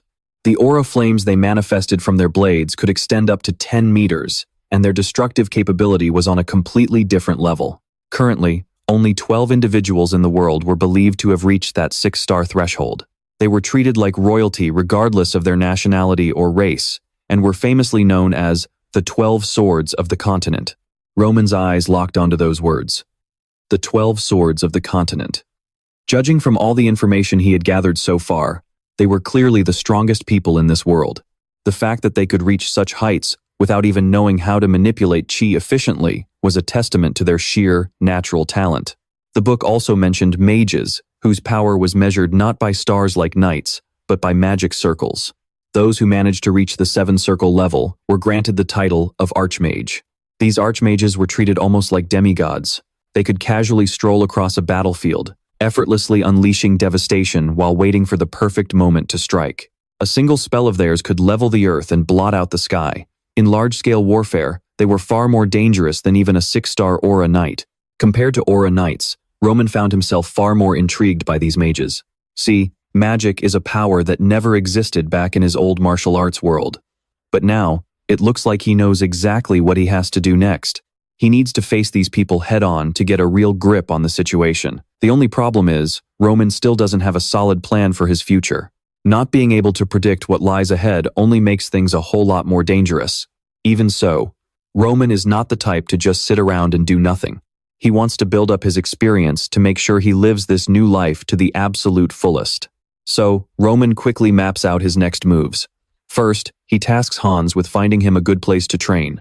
Hans takes Roman to an old workshop that Romero used to use. Ever since Romero became a noble, he strictly banned anyone else from setting foot in there. This means Roman can spend the next week training in peace without any prying eyes. He tells Hans, "I won't be needing any food or water, but remember this, you must not let anyone in. Unless my people are literally on the verge of death, absolutely no one is allowed to come near me." They are simple instructions, but Hans can feel an incredibly suffocating pressure radiating from his young master. After that, Roman steps inside and shuts the door. It looks like Hans laid out some straw on the floor to keep it warm. While Roman appreciates the sweet gesture, this actually just messes up the flow of his ki. He clears the straw away and sits down on the hard floor to meditate. Up until now, Roman has only managed to tap into a tiny bit of mana. To fully master the techniques of the Heavenly Demon, he has to start all over again from the absolute basics. Step 1. Flushing out all the nasty impurities from his body. Roman focuses deeply and begins to channel his energy. Before long, blood starts dripping from his nose, eyes, and ears. It definitely does not feel good, but Roman pushes through the pain. He can feel that the mana flowing through his body is completely blocked up and stagnant. Turns out, this body has way more impurities than your average guy. But since he expected this from the start, he is totally prepared for it. Now that Roman has committed to living a real life in this world, he needs to get his old powers back, to protect what is his. And this is just the very first step. 1 week later, Lord Lawrence and his daughter Flora arrive at the Dmitry estate. He is eager to see his future son-in-law, but the servants simply tell him that the young master is busy. Lawrence sighs heavily and sits down. Figures they do not want us here. Looks like we have no choice but to wait. All right, sit down, sweetie. Getting the okay from her dad, Flora sits down next to him. Lawrence can't help but remind his daughter to watch her tongue. After all, they are here today to apologize for their past mistakes. Flora looks completely miserable today. Honestly, she has been a wreck ever since her dad found out she went behind his back to call off the engagement with Roman. Even though Flora tried to explain herself as calmly as possible, she still couldn't stop her father from absolutely losing his temper. "And here I thought you were a smart girl. I cannot believe you did something so incredibly foolish. Do you even have any idea what is going on in our territory right now?" In that moment, Lord Lawrence was utterly disappointed in his daughter. He didn't want to bring up the massive loans the Barco family took out, thinking she wouldn't understand the complex situation anyway. But with things getting this bad, Lord Lawrence has to lay it all out for her. The Barco family is getting ready to start a war, and marrying into the wealthy Dmitry family was their absolute only hope of standing up to them. Yet, the daughter he trusted most ruined everything. But father, the Lawrence family is not weak. Even without the Dmitrys, don't we still have a fighting chance? Flora tries to defend her actions, but her father just shakes his head in deep disappointment. Sure, if it were just the Barco family alone, we could hold our own. But the royal family has been approving their shady deals, and they even lent the Barcos money without asking for any collateral or making any demands. This proves that this isn't just some petty feud between two noble families anymore. Sweetheart, the people putting power into the hands of the Barcos are the ones who want to see us completely destroyed. Now that they have a convenient excuse, they will do absolutely anything to orchestrate this and swallow us whole. They will take our land, our honor, and even you, the supposed pride and joy of the Lawrence family. The harsh reality hitting her all at once leaves Flora completely speechless. To be honest, she already had some idea of how bad things were at home, and she knew exactly why her father wanted this political marriage. Yet, she chose to push all of that aside just for her own selfish desires. Sitting in the carriage with her father on the way to the Dmitry estate, Flora forces herself to snap out of her childish fantasies. If she rejects this marriage with Roman, she is going to end up with absolutely nothing. And that is exactly why the father and daughter show up at the Dmitry mansion on the very last day of Roman's isolation training. The two of them had been waiting since early morning, but even as dusk fell, Roman still hadn't come out. Hans was practically out of his mind with worry. The Lawrence father and daughter were clearly getting frustrated, but Hans didn't dare go against his young master's orders, especially since Roman had been very specific. He kept pacing back and forth until finally, the creaking sound of the door opening cut through the silence. Hans was overjoyed, but the moment he saw Roman's state, his heart nearly stopped. Meanwhile, after waiting for what felt like ages and drinking cup after cup of tea, Viscount Lawrence finally hit his limit. Even if he came here to apologize, being forced to wait in vain like this was a massive blow to his pride. Lord Lawrence clenched his fists tightly, trying his best to stay calm, but he couldn't stop shaking.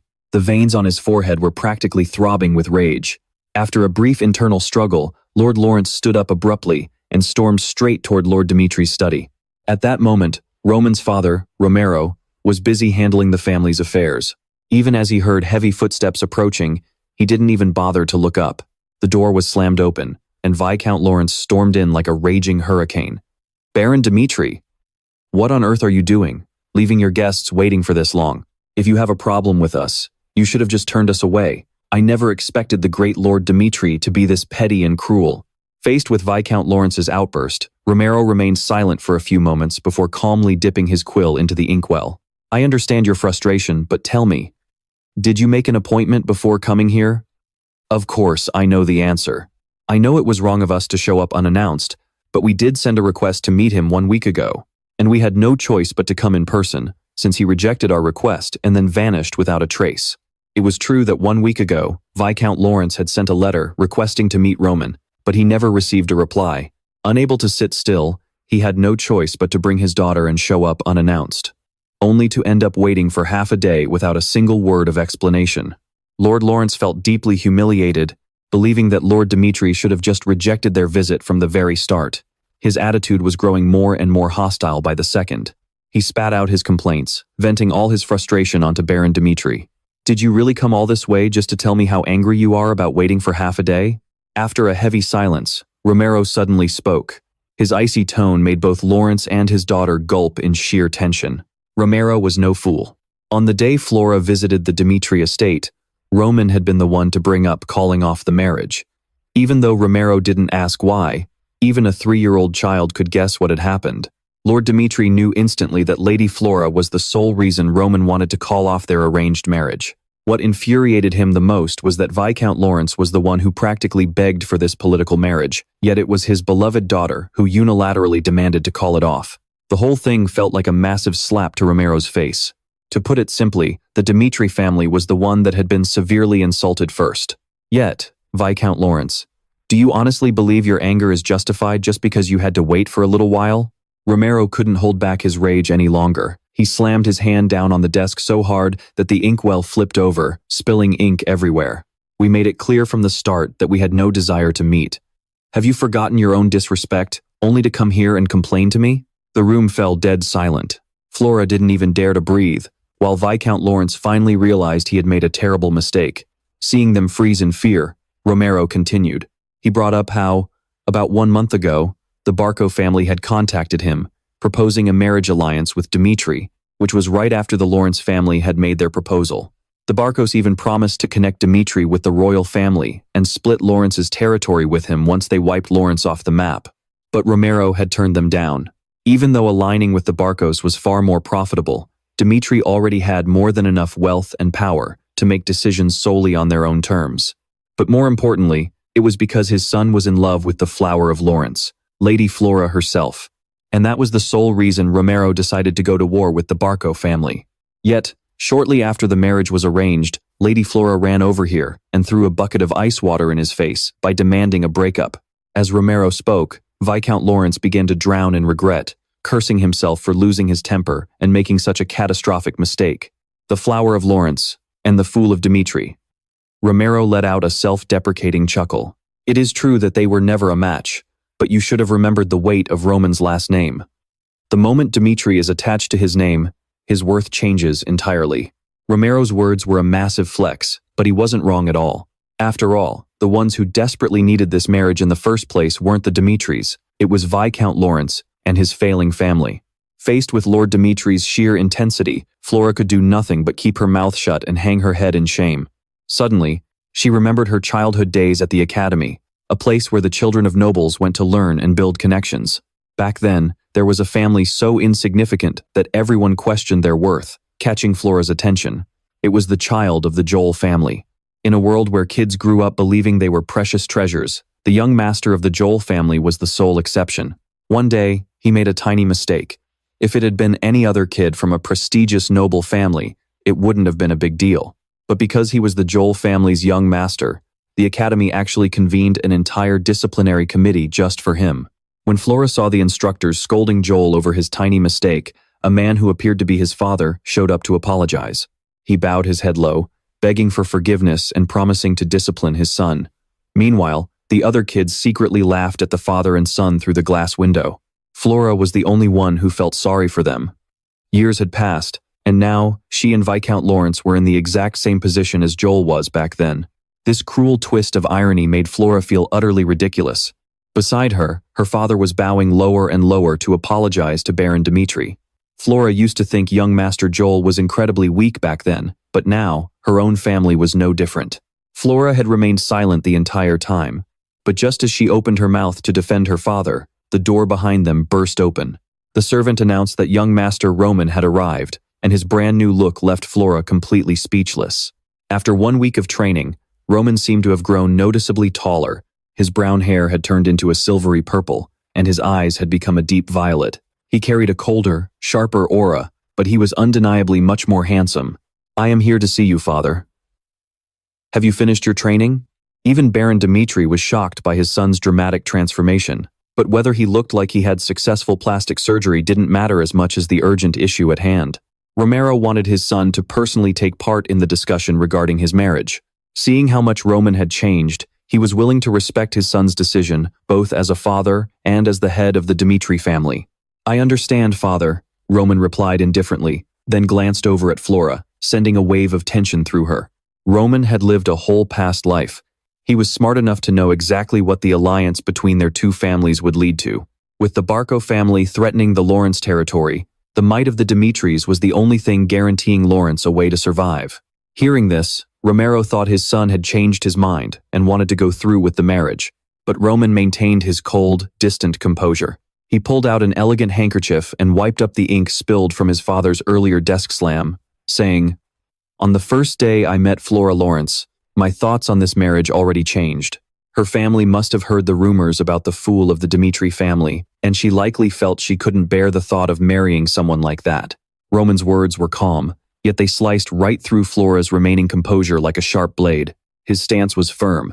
No matter how others judged Roman Dmitry, he wanted to spend his life with someone who would only judge him based on their personal interactions. Flora had failed to do even that, which was why Roman still wanted to end this unwanted marriage. As soon as he finished speaking, a heavy, suffocating silence fell over the room. The most desperate person in the room was undoubtedly Viscount Lawrence, as this arranged marriage was his absolute last card to save his family. But his daughter had completely offended the Dmitry family, and now, no other noble family would likely dare to align with them. His house would be forced to face the Barkos and the powerful force backing them with the meager resources they had left. The coming conflict was already an uphill battle, but if the Dmitrys chose to side with the Barkos, the Lawrences would be completely ruined. To prevent that nightmare, Viscount Lawrence swallowed his pride, bowing 90 degrees as he begged for forgiveness one last time. He even offered a substantial sum of money to compensate for the trouble his daughter had caused. But to Romero, the owner of a massive iron reserve, that small amount of money meant absolutely nothing. Romero also knew exactly what the Viscount was trying to buy with that money. "There is no need for you to go that far," he said. "As the head of the Dmitry family, I will not let your decision here affect how we deal with any issues that may arise in the future. We will announce to the public that Flora Lawrence broke off the engagement for personal reasons. And with that, we will have no reason to ally ourselves with the Barko family either." Hearing this, Viscount Lawrence let out a quiet sigh of relief. After expressing his gratitude to Romero, the father and daughter took their leave. Before stepping out of the study, Viscount Lawrence couldn't help but take one last look at his almost son-in-law. If he had known how exceptional the boy truly was, he would have been far more careful to instruct Flora to preserve this marriage at all costs. Although he knew they had made a grave mistake, there was absolutely nothing he could do to salvage the situation now. After the study door finally clicked shut, Baron Dmitry was finally able to voice the utter confusion he had been holding in. He wanted to know what on earth had happened to his son over the course of 1 week, and why he had returned, looking like a completely different person. Honestly, anyone would have been shocked to see Roman looking like this. For a whole week, he stayed cooped up in the warehouse, training his body by purging all the impurities from within. His goal was to enter the mortal state, which required some serious physical preparation. This preparation was all to become a heavenly demon. Even though it wouldn't be considered that impressive back in the Murim, but with the pure, natural energy that existed in this world, purging the impurities in Roman's body was absolutely crucial. Just preparing the foundation for this body was already having a massive impact. Roman's physical transformation was the clearest proof that he was now a completely different person. But trying to explain all of this to Romero was going to be tough, so Roman just made up an excuse, saying his memory was a bit hazy. He claimed he couldn't remember every detail of his training, but believed that energy had started circulating through his body. This shocked Romero even more. He explained that energy circulation is a phenomenon where natural energy flows through the body. This process boosts physical abilities, and it only happens to a select few. Yet Roman, the guy everyone used to call the Dmitry family fool, had actually pulled it off. His sudden growth was starting to go way beyond Romero's understanding, making him a bit skeptical. But even so, he couldn't change the fact that Roman was his son. So, he chose to keep believing in him. He advised, "Never forget that your name is Roman Dmitry, and I am Romero Dmitry, your father. I will absolutely support you with whatever you need." These were simple words, but they deeply moved Roman. In his past life, his father had been cold and tyrannical, but now, Romero was protecting and supporting him unconditionally. It actually felt pretty good. After wrapping up the talk with his father, Roman stepped out of the study. Surprisingly, Flora was still waiting outside. She seemed hesitant, but the young lady of the Lawrence family didn't stick around to beg. She just wanted to offer Roman a belated apology for rushing to judge him and causing trouble for his family. From beginning to end, Roman felt absolutely nothing for this lady, and he had no interest in continuing this marriage anyway. So, he didn't really care about her apology, but Flora kept following him, explaining her reasons for calling off the engagement. During a social gathering for the noble families of the Northeast, Flora had heard rumors about an engagement with the Dmitry family. It wouldn't have been a big deal if those rumors hadn't spread so quickly and turned so negative. She could have accepted marrying a useless playboy, but according to the rumors, young Master Roman was addicted to banned substances.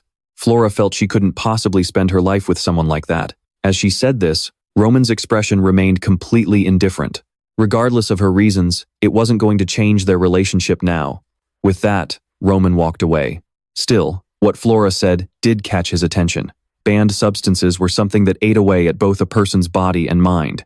The original Roman Dmitry had a body as weak as wet noodles. That made total sense if he had actually been into those bad habits. Yet ever since transmigrating into this world, Roman hadn't felt any trace of stimulants circulating in his system. While there were indeed signs that the original host had used drugs to end his life, those toxins had already left his system. That week of intense training had completely purified everything. Realizing he couldn't figure it out on his own, Roman decided to ask Hans, "Hey, have you ever seen me use banned substances? Or was there ever a time you suspected me of doing so?" Hearing this, Hans jumped in shock at the young master's sudden question. Roman assured him he wasn't joking. Of course, he couldn't just blurt out that he was a transmigrator. Since he couldn't explain that he wanted to look into the original body owner's past, he made up an excuse about wanting to reflect on his behavior. He wanted to see how his actions looked from an outsider's perspective. Hans had no idea why his young master had changed so much. But thinking back, even though he had never seen it with his own eyes, there was indeed a very strange period. It happened about 1 month ago, right after Roman returned from a social party.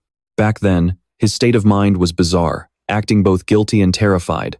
For a while after that, Roman seemed to lose all will to live, shutting himself in his room. Every night, he demanded a massive amount of alcohol, which made Hans suspect the young master might be using banned substances. Roman listened intently. Factoring in what Flora had said, he was starting to get suspicious too. Hans, who hosted that party? It was the eldest son of the Bako family, young master. His name is Anthony Bako. This made things even more suspicious. The original Roman had been betrothed to Flora Lawrence, and right after attending that social party, it all started at that social gathering hosted by the Bako family. His mental state suddenly took a sharp turn, leading him to make the tragic decision to end his own life. The real reason why Roman chose to end his life kept nagging at Baek Joong Hyuk's mind. In his suicide note, the only excuse he gave was his fear of going to war, but at that time, he was already engaged to Flora. And in reality, there were plenty of ways for nobles to avoid the draft once they were married. So, did Roman really choose to end his life just out of fear of battle? That doesn't make any sense. Hans, were Anthony Bako and I actually close? Roman probed. Hans shook his head. The two of them weren't close at all, but ever since Roman got engaged to Flora, Anthony seemed to pay him extra attention. It was easy to see why. Because the political alliance between House Dmitry and House Lawrence was a massive obstacle for the Bako family, who desperately wanted control over the Lawrence territory. And the easiest way to solve that problem was to completely ruin this marriage. They probably did something unspeakable to Roman, driving him to commit suicide. Speaking of which, Hans suddenly remembered something else. A few days ago, the Bako family sent an invitation to a party here, but since Roman was in closed-door cultivation, Hans didn't know what to do with it. Roman couldn't help but admire the sheer shamelessness of the Barkos. They failed to get rid of him the first time, and now they're already plotting their next move. But as luck would have it, Roman isn't the type to back down from anyone. The party was scheduled for 2 weeks later, so he instructed Hans to RSVP immediately, letting the Barkos know he would absolutely be there. The next morning, Hans brought Kevin to see Roman, not forgetting to warn him not to look too shocked when he saw the young master's new look. But when Kevin saw him in person, he was still completely stunned by Roman's striking new appearance. It wasn't just his altered appearance. Roman's overall aura had reached a whole new level, making Kevin gasp in awe. "So, how have you been lately?" Seeing Kevin arrive, Roman paused his sword practice and took the initiative to speak first. Yes, young master, I've gotten used to everything here," Kevin replied, sounding a bit tense. "But I keep asking myself, what is my purpose here? I'm not sure if there's anything I can even do for you." This was indeed the very question Kevin had been struggling with all week. He had previously sworn to dedicate his life to Roman if the young master ensured his family's safety. But after arriving at the Dmitry estate, Kevin started to doubt whether an ordinary kid like him had anything of value to offer. Coincidentally, that was exactly why Roman had called him in today. Today was the day he would decide how Kevin could be useful to him. However, he didn't want to force a path on the boy. Instead, Roman gave Kevin two choices. First, if he was afraid of picking up a sword and shedding blood, he didn't have to become his blade on the battlefield. Instead, Kevin could shadow Hans and learn how to be a perfect servant, spending his days working within the estate. Second, Kevin could become Roman's sword and protect his master. This was a daunting path, since he had never even touched a sword before. Moreover, if he chose to walk this path, Roman would have to test his resolve using brutal, torturous methods. The first was the limb-crushing technique. Just like the name suggested, it was a process that inflicted excruciating pain, making it feel as though his bones and muscles were being ground to dust. If he could endure that agony, Kevin would prove he had the worth and resolve to stand by Roman's side. The second method required him to take Roman's sword and slice into his own flesh.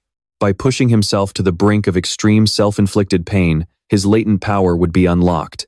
Kevin would gain unimaginable strength and unmatched speed. In his past life, The mad demon had risen from a mere street urchin to one of the four great heavenly kings, relying solely on his raw willpower. And now, Roman wanted to use that very same method to test Kevin, who he felt shared a striking resemblance to the mad demon. No matter what you choose, I will find a way to make use of your value. How I use you is entirely up to you. Roman's words echoed, but Kevin's ears were ringing. Faced with this perilous and life-altering choice, memories from his childhood flashed before his eyes. Kevin was born in a dilapidated shack near Castle Dmitry that looked like it could collapse at any moment. As a kid, he had to help his father do whatever it took just to survive. Because of that, Kevin grew up knowing how to do almost any odd job. Yet, his life remained stagnant, and he struggled constantly under the oppression of the strong, like the Blood Fang gang. Deep down, Kevin had long accepted that this was simply the harsh reality of being weak, and that was why he could never let himself forget that fateful day. The day young Master Roman Dmitry defeated the entire Blood Fang gang in the middle of the street using nothing but a dry tree branch. That breathtaking display of power had completely won Kevin over. Trembling, he reached down and picked up the sword from the ground. Kevin had no idea how cutting off his own limbs would actually help him, but as long as it made him stronger, dragged him out of this miserable life, and gave him power like Roman's, he was willing to do it. The gleaming blade in his hand made Kevin incredibly tense. To say he wasn't terrified would be a flat-out lie. Taking a deep breath, he summoned every ounce of courage he'd ever have, raised his sword, and told himself, "I'm doing this." Meanwhile, somewhere else, someone was practically losing their mind. It was Chris. He had chosen to leave the knights to follow the young master, but Roman's only response was to vanish for weeks on end, leaving Chris utterly restless. Today, catching Hans off guard, Chris eagerly demanded to know where the young master was hiding. It turned out Roman was inside talking to Kevin, and he'd strictly ordered that no one be allowed in. Chris was in a foul mood, feeling like a favored concubine who'd suddenly been cast aside. Who even is this Kevin guy? He wondered. Right then, a blood-curdling scream echoed from the training grounds. Blood splattered across the blade, and Kevin collapsed to the floor. That night, Hans gasped in horror at the sight of the bloody sword, asking, "Young master, when did you get hurt?" Roman replied, "That's nothing to worry about. I'm fine, because that blood isn't mine." For the first time, Hans saw such a deeply satisfied smile on his young master's face. Of course, Roman wasn't some almighty god who could magically regrow Kevin's limbs, so he never actually intended to let him sever his own arm. The exact moment Kevin was about to swing, Roman cast a demonic illusion on him, trapping him in a phantom realm. Inside the illusion, everything felt completely real, even the agonizing pain. But in reality, nothing had actually happened. Roman had witnessed Kevin's absolute madness firsthand. The boy had already brought the edge of the blade to his wrist before the illusion took over. If Roman's spell had been even a split second slower or a fraction weaker, Kevin would have truly cut off his own hand. But through this extreme test, the kid had proven his worth. Roman now held two incredibly valuable cards in his hand, Kevin and Chris. There were only 2 weeks left until the banquet, and 6 months before war broke out. He had to make the most of this time and teach them as much as possible. The next day, once Kevin had finally collected himself, it was time for Roman to teach him mana amplification. This wasn't some ordinary technique. It was the forbidden art once used by the mad demon. Though incredibly powerful, it was extremely dangerous, capable of slowly eroding the user's soul. Anyone who mastered mana amplification could unleash devastating power while enduring absolute agony. And even if their limbs were hacked off, their iron will could never waver. That was the sole reason Roman put Kevin through such a brutal test the day before. In his past life, the mad demon had been Roman's right-hand man. He had mastered this very technique while enduring that excruciating pain. And now, Roman had found someone just like him, this kid, Kevin. But before teaching him how to amplify his mana, Roman had to give him a stern warning. As this technique grows stronger, the pain you endure will only get more intense. Of course, Roman had his own reasons for teaching Kevin this art, as it was the fastest way to train a complete novice who didn't even understand the basics of mana. If he could master mana amplification, Kevin would have more than enough power to protect everything dear to him. Hearing this, both of Kevin's eyes lit up. To him, Roman was like a god who had descended from the heavens. Not only had Roman saved him from brutal beatings, wiped out the Blood Fangs, and protected his family, but now he was even teaching him a legendary art. Kevin's gratitude was beyond words, but it also came with deep confusion. He asked, "My lord, Why do you trust me so much? I swore to dedicate my life to you, but I haven't shown you anything yet. I could easily run away after learning this technique. Kevin's suspicion was reasonable, but Roman didn't answer. Instead, he simply told him to rest for one more day before their official training began. Looking back, the mad demon had asked him the exact same question in his past life, and he hadn't answered then either. Roman knew Kevin would never betray him, because just like the mad demon, once they tasted true power, they would realize that betraying the heavenly demon carried a price far too devastating to pay. The next morning, their very first training session began. Strangely though, Roman didn't teach Kevin anything advanced. Instead, he focused entirely on basic swordsmanship, which deeply annoyed Chris. He had no idea where this random kid had crawled out from, but he was suddenly hogging all of the young master's attention. Meanwhile, Roman barely spared Chris a glance, let alone offered to teach him anything. Chris had followed Roman to get strong fast, but with Roman treating him like thin air, he was starting to lose his patience. Swinging a sword next to my former master was better than this. Should I just beg him to take me back? Chris stretched lazily, but remembering the words Roman had spoken to him before, he figured it was probably better to swallow his pride and wait a bit longer. So, Chris swallowed his frustration, showing up the next day just to watch Roman teach Kevin how to handle a sword. And he did the same the day after that, and for many days to come. Over the next few days, Roman showed absolutely no sign of starting Chris's training. Finally, the guy just snapped. Master Roman, I've been following you for 2 weeks now. The first week was a total waste of time because you were in closed-door training, and then you completely cast me aside just to train this kid. If you're doing this because I was rude to you at first, I sincerely apologize. So please, teach me too. I'm confident I can master anything you throw at me. Chris spat out all his frustration like a rapid-fire rapper, but Roman didn't look even remotely moved. Didn't I already tell you? Just watch me and learn. Chris's jaw dropped in shock. Roman had indeed said that, but Chris never expected him to mean it so literally. So, the real reason Chris had been ignored for the past 2 weeks was because Roman literally just wanted him to watch and learn by imitation. Sensing Chris's confusion, Roman didn't even wait for him to speak before explaining. He knew that everyone had a different way of learning. For instance, Kevin knew absolutely nothing, so until he reached a certain level of mastery, Roman had to guide him step by step from scratch. But Chris was different. No matter what Roman taught him, Chris would only force himself to memorize it by rote, instead of actually trying to understand it. So, you want me to just keep watching you? No, Roman replied, tossing a wooden sword to Chris. While Chris was still standing there dazed, Roman made an even more shocking demand. He wanted Chris to duel Kevin. This demand left both young men utterly speechless. Above all, it felt like a slap in the face to Chris. After all, he was a 2-star aura knight, while Kevin was just a kid who knew absolutely nothing about swordsmanship or mana. In this duel, even though Kevin is your opponent, I will be directing him on how to defeat you. Essentially, Kevin will be my avatar. If you still think you're right after this match, I will personally train you. Chris tried his best to suppress his rage, a series of mental bleeps running through his head as he cussed Roman out. But eager to prove himself, Chris ultimately accepted the challenge. Fine then, right here, right now, I'll show you that I'm not someone to be trifled with. And so, a 2-star aura knight, and a mere apprentice, stepped into the arena. Roman stood right behind Kevin, who, as expected, looked like his legs had turned completely to jelly the moment he stepped up. Roman spoke up to encourage him. I know you are at a disadvantage, but if you lose this match, what do you have to lose? Nothing, sir. There are countless people in this world who are stronger than you. Blood Ice, the ones who oppressed your family with force, or Chris, who is desperate to defeat you just to gain my recognition. They are no different. So, do you plan on just standing there and taking a beating every single time? Or what? Roman's words seemed to strike a nerve with Kevin, instantly flipping his battle switch. Kevin raised his sword and took a stance, which irritated Chris even more. Not in his wildest dreams did he think he'd have to duel a complete novice like this. What's worse, the kid's eyes were full of life, as if he actually believed he stood a chance. If Roman wanted to humble him with this match, then Chris was determined to make sure he never got the chance. The moment the start of the duel was announced, Chris charged forward, fueled by pure rage.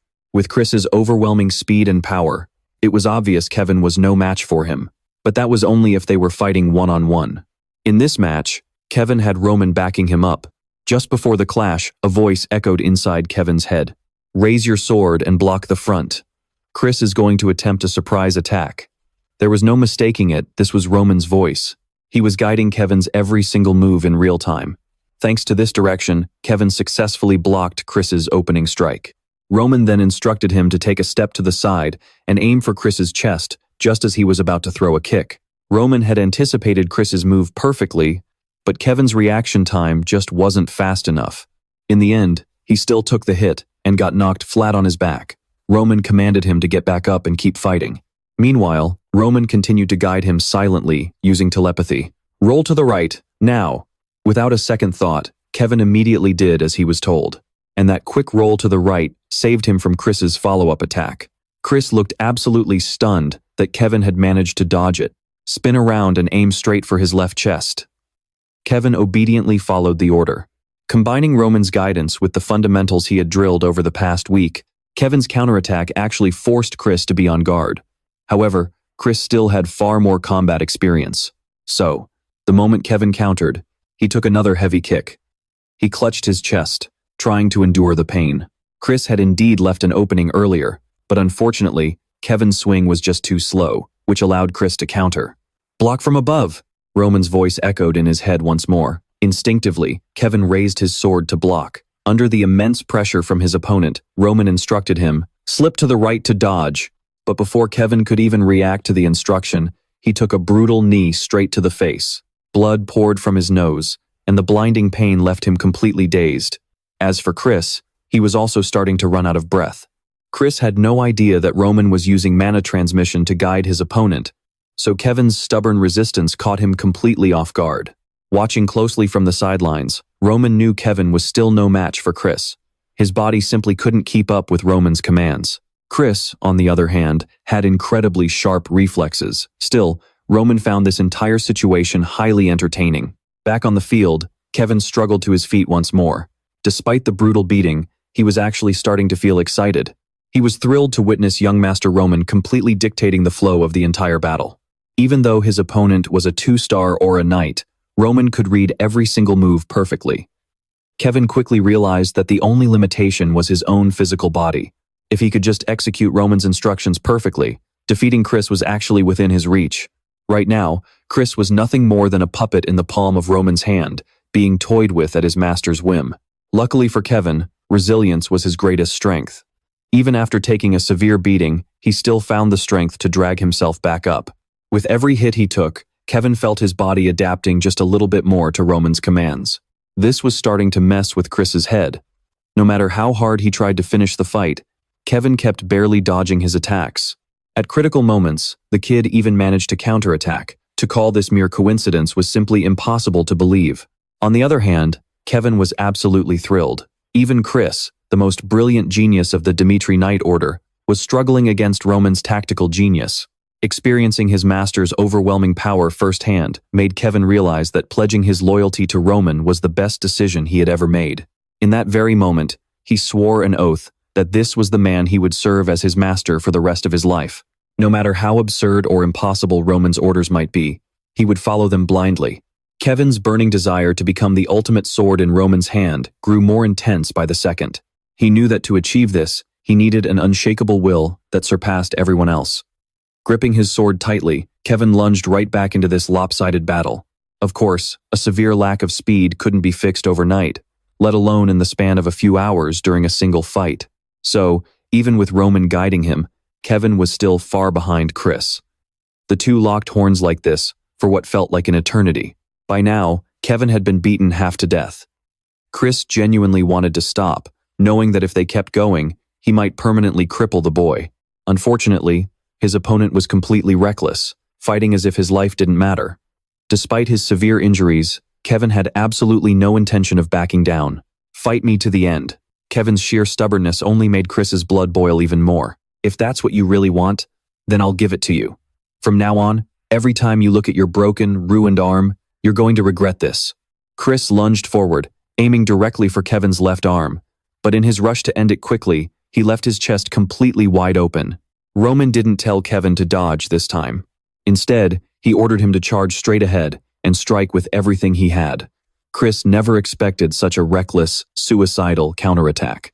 He barely managed to dodge by throwing himself to the side. But in doing so, Chris completely lost his footing and control of the fight. But it wasn't over yet. Before Chris could even regain his balance, Kevin pressed the attack with sheer ferocity. To Chris, it looked like a desperate, sloppy swing full of openings. Drawing on his 10 years of combat experience, he easily sidestepped the strike.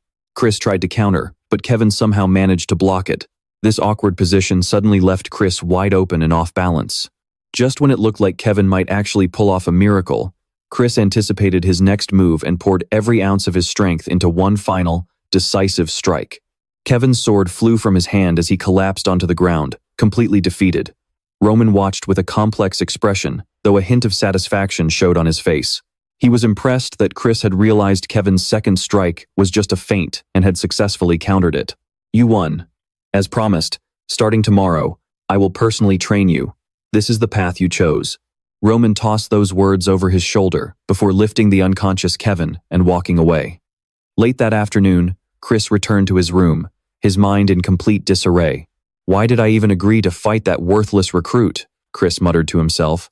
Winning that fight proved absolutely nothing. It was a complete waste of time, and honestly, he felt like he had lost in those final moments. Yes, Chris felt like he had suffered a crushing defeat. Even though he had knocked Kevin out cold, Kevin's final strike was the exact same move that Roman had used to defeat him during their spar 2 weeks ago. That was a day he would never forget. If he hadn't experienced that defeat firsthand, he realized he might not have been able to stop Kevin's attack. How pathetic. The only reason he managed to beat a complete amateur was because of the lesson he had learned from Roman 2 weeks ago. He let out a self-deprecating laugh. I've really fallen that far. Huh. Is growth really achieved from just a single experience? The next morning, Chris arrived at the training ground incredibly early, even though he had barely slept all night from tossing and turning in deep thought. After sorting through all those messy thoughts, Chris made a decision. He wanted to arrive early to tell Roman that he didn't need any direct teaching. Instead, Chris wanted to find his own path to power simply by watching and learning from him. Chris felt like he had truly seen the light from just that single sparring match yesterday. He had initially thought Roman wasn't helping Kevin. But thinking back, there was no way Kevin could have executed those blocks and strikes so flawlessly all on his own. When he really thought about it, Roman guiding Kevin during that match was actually a setup to give Chris the chance to adapt and grow on his own. Roman was truly no longer the useless master Chris used to know. Although he didn't know exactly what had happened, Chris knew that his young master had reached a realm that even Captain Jonathan couldn't touch. Observing and learning, as Roman had said, meant gaining his own enlightenment just by watching his master's movements. After all, the lessons you figure out on your own stick with you much longer than those you're just told. That was exactly why Chris made this decision. Roman seemed quite pleased to see that Chris had finally got it through his head. So, he went back to personally guiding Kevin, while Chris stood to the side, closely observing the two of them. Time flew by, and the day of the social banquet hosted by the Barco family finally arrived. He had ventured far only to return, though he had almost gone for good. But this time, his return felt a little different. A week before the banquet, people were buzzing with gossip. Hey, did you hear? It's about Roman Dmitry. One man sneered. I heard his engagement to the Lawrence family was broken off. This was followed by mocking laughter. It was obviously the Lawrence family's fault. Referring to the official announcement, another young man chimed in, that's just an excuse. He probably just felt sorry for his precious daughter. After calling him the fool of House Dmitry, the scene shifts elsewhere, where a noble lady holding a teacup remarks, but breaking off an engagement when a war with Barco is right around the corner. It only proves that the eldest son of the Dmitry family is even worse than the rumors say. Even the servants were whispering, but I also heard rumors that he took down the Blood Fang gang. Another maid scoffed, turning to her. Oh, please. You actually believe that? It was probably just a stunt they pulled to save face. Following the broken engagement, the scene changes to another mansion where a loud laugh echoes. Anthony boomed. I can't believe Roman actually agreed to break off this engagement. He's just so easy to manipulate. Raising his glass, he asked, has Roman accepted our invitation to the upcoming banquet? His servant replied, yes, we've already received a confirmation letter from House Dmitry. Anthony smirked deviously. Good, good. Everything is going perfectly. Taking a sip, he added, I'm really looking forward to next week. It's been a while since I've been this excited for a party. On the day of the banquet, Roman looked at Hans with a complicated expression. He asked, "Do I really have to wear this?" Hans explained, "This is your first official public appearance since the engagement was called off, young master. I can't let you dress casually." As Hans rambled on, Roman could only stay silent. Hans's expression then turned dramatic as he said, "But surely, you won't ignore this masterpiece, will you?" He asked seriously. "After all, did I pour all my heart and soul into this for nothing?" It seemed like Hans had hit a sore spot. Roman sighed helplessly. "All right, fine, I'll wear it to make you happy. I knew you'd say that." Meanwhile, somewhere else, Chris was looking quite irritated. Frowning, he grumbled, "Why is he so late? At this rate, the young master is going to arrive before us." Just then, Kevin shouted from a distance, "I'm so sorry," he quickly explained. "I'm still not used to wearing armor." Chris shook his head in utter disbelief. "How did you even end up looking like this?" Kevin replied awkwardly, "Well, that's because there wasn't a single armor set that fit me, not even at the blacksmith shop." A cold sweat broke out on Chris's forehead as he thought, "Even if the young master helped him, I still can't believe I almost lost to a guy like this." As Kevin grumbled about his helmet, Chris could only stare in sheer frustration. He commanded sternly, "Listen closely," Chris instructed him.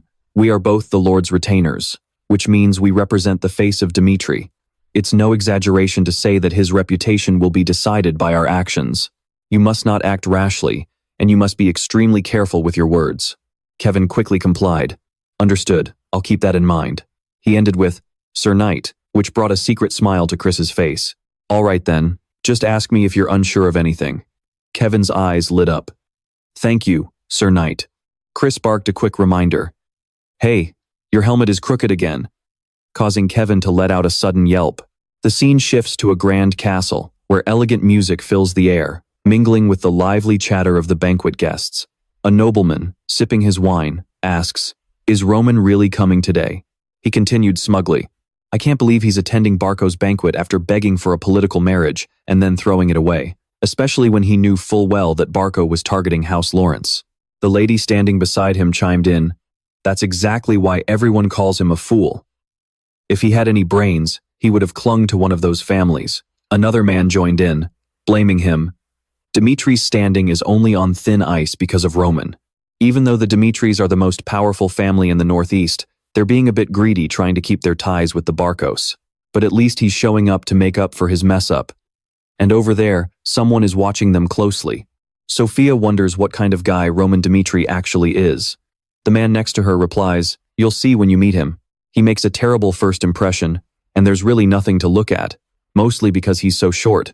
He sneers, mocking how Roman acts so high and mighty just for being the eldest son of the Dmitry family. The person across from him chimed in with a scoff, "If I were a woman, I'd do whatever it takes to call off this engagement too." Just then, the butler clears his throat, cutting through the chatter of the crowd. The eldest son of the Dmitry family has arrived. The doors swing open, and Roman walks into the banquet hall, absolutely brimming with confidence. Every eye in the room locks onto him. Whispers erupt through the crowd. Is that really Roman Dmitry? He looks completely different. No way. What happened to his hair? Sophia stares at him in disbelief for a moment before making her way over to him. Sophia greets him. "It is an honor to meet you, my lord." Bowing politely, she introduces herself. "I am Sophia of the House of Roll." She adds with a humble smile, "You've probably never even heard of our family before. We aren't anyone prominent, but my father, Baron Roll, has dedicated his life to the Cairo Empire." Roman smiles and replies, "Actually, I know the House of Roll quite well." Sophia is caught off guard. "You really know about us?" Roman replies, "How could I not know a family that has stood strong for centuries?" He thinks back to what his butler told him. "Master, here is the information on all the noble families in the Northeast that you requested." Back then, Hans had asked him, "But, young master, why the sudden interest in all these profiles?" Roman had explained, "Since I'll be attending this banquet as the representative of my family, the least I can do is show some basic courtesy. I need to memorize the background and legacy of everyone I'll be meeting. If you want to win people over, you have to put in the effort." He thinks to himself that this is especially true for him, the guy everyone calls the fool of the Dmitry family. But out loud he says, "Your family has been settled in the Northeast for quite some time, haven't they? The timber from the House of Roll is famous for its top-notch quality throughout the Cairo Empire. And I heard your brother successfully managed to sense mana. Roman offers a warm, genuine smile. Please pass on my heartfelt congratulations to him on such a great achievement. The two of them hit it off immediately, leaving the two gossiping noblemen completely bewildered. What in the world is going on? One of them quickly steps forward to butter him up. Greetings, Lord Roman Dmitry. I am Manya of the House of Von. Roman gives a polite nod. Ah, the eldest son of the House of Von. It is a pleasure. He praises the man's family. Didn't Baron Von achieve some truly legendary victories in the last war? I was deeply moved when I read about his valor. Manya blushes, clearly flattered. I'm honored that you think so highly of him, my lord. The other nobles standing behind them suddenly want to get in on the action too. A young lady steps up to greet him. It's been a while, Lord Roman. You've certainly changed a lot, Roman smoothly replies. Compared to me, Lady Heiress, you are as stunning as ever. Then, he gets right to the point. How is your mother doing? I heard she hasn't been feeling well lately. The Dmitrys benefited greatly from our partnership with the Hero family about 10 years ago. I'm incredibly grateful that you've kept us in such high regard. The conversation goes incredibly smoothly. One of the young men speaks up. Lord Roman, it seems I completely misjudged you. I used to think you were hard to approach because, well, you were always drinking. Playing along, Roman replies. I'd love to grab a drink right now, but I suppose I'll have to behave tonight. Just then, the banquet's butler approaches him. Lord Roman. He delivers a message. The young master would like to invite you to the back room. Hearing this, Roman's expression turns cold. He thinks to himself, looks like it's finally time to find out who's been trying to get on my nerves. Outside the palace, Chris keeps a close eye on their surroundings. The other noble families have arrived with massive retinues of heavily armed knights. Standing next to him, Kevin asks curiously, Sir Knight, what exactly is a social banquet? Chris reminds him, we'll never get the chance to set foot in there, so don't worry about it. Besides, your helmet is crooked again. Some nearby guards start whispering about them. What is up with that guy? The man next to him snickers. I heard he's one of Roman Dmitry's followers. They look the two of them up and down. Chris continues to tease Kevin, telling him to just take the helmet off, which only makes the kid more flustered. Seeing this, the other guards start mocking them ruthlessly, laughing at how pathetic they look. I knew Roman Dmitry was the black sheep of the family, but I didn't expect him to bring a squire who doesn't even know how to hold a sword. Chris calmly whispers to Kevin, just ignore them. Egged on by their silence, the other guards keep jeering. Well, what did you expect anyway? That's just the Dmitry family's level. By this point, Kevin is absolutely seething, unable to hold back his anger. Inside, the banquet is in full swing, filled with the lively chatter of high society. But Roman stands frozen in the middle of the crowd. He stares blankly ahead. As it turns out, the one holding his gaze this whole time is a stunning girl with long, golden hair, laughing and chatting with the guests. Her smile is truly breathtaking, casting a radiant glow that seems to light up the entire room around her. Anthony walks up, throwing an arm around his shoulder with a knowing smirk. Who's got you staring so hard, Roman? Startled, he turned around to greet his friend, Anthony. Since they were standing side by side, Roman quietly asked, Hey, do you know who that blonde lady over there is? Anthony looked a bit surprised. What do you mean? You don't know her? That is Lady Flora. Yes, that very blonde girl with the bright smile was the one who had made his young heart flutter. That lady was Flora. The name Flora Lawrence was instantly etched deep into Roman's mind. His face flushed red, and his heart pounded wildly in his chest. But that was the Roman Dmitry of many years ago. Now, Joong Hyuk, occupying Roman's body, was a completely different person. As the door gently opened, Roman, sporting platinum hair and dressed in royal noble attire, stepped inside, immediately hearing his friend call out to him. Over here, Roman. Anthony was sitting in a chair, looking exactly the same as always, and eagerly waved Roman over the moment he spotted him. What have you been up to while I wasn't around? Finally, he was meeting the man he needed to see. Roman felt a quiet wave of relief. So, this guy was Anthony Barco. Sitting in the opposite chair, Anthony kept chattering, inviting Roman to take a seat. I heard rumors that you'd changed, but man, I didn't expect you to change this much. Come on, sit down and tell me everything. Before sitting, Roman carefully scanned the room. There were several half-empty wine glasses and fruit juice cups scattered around. He silently noted the clear signs that others had just been here. An empty wine bottle rolling under the table only confirmed his suspicion. Someone else had definitely just left. He figured the real reason Anthony kicked everyone out before he arrived was because he had some secret he wanted to share. Roman smiled to himself. If that was the case, he should put the guy at ease. I'm not really sure myself, he replied smoothly. He sat down, casually resting his arm on the back of the chair as he spoke to Anthony. I spent a fortune to change myself. And now, I keep changing every single day. Even when I do absolutely nothing. As he spoke, a subtle, sly smirk played on Roman's handsome face. But, I'm really glad to see you again. Anthony didn't reply, his emerald green eyes flashing with a strange, unreadable look.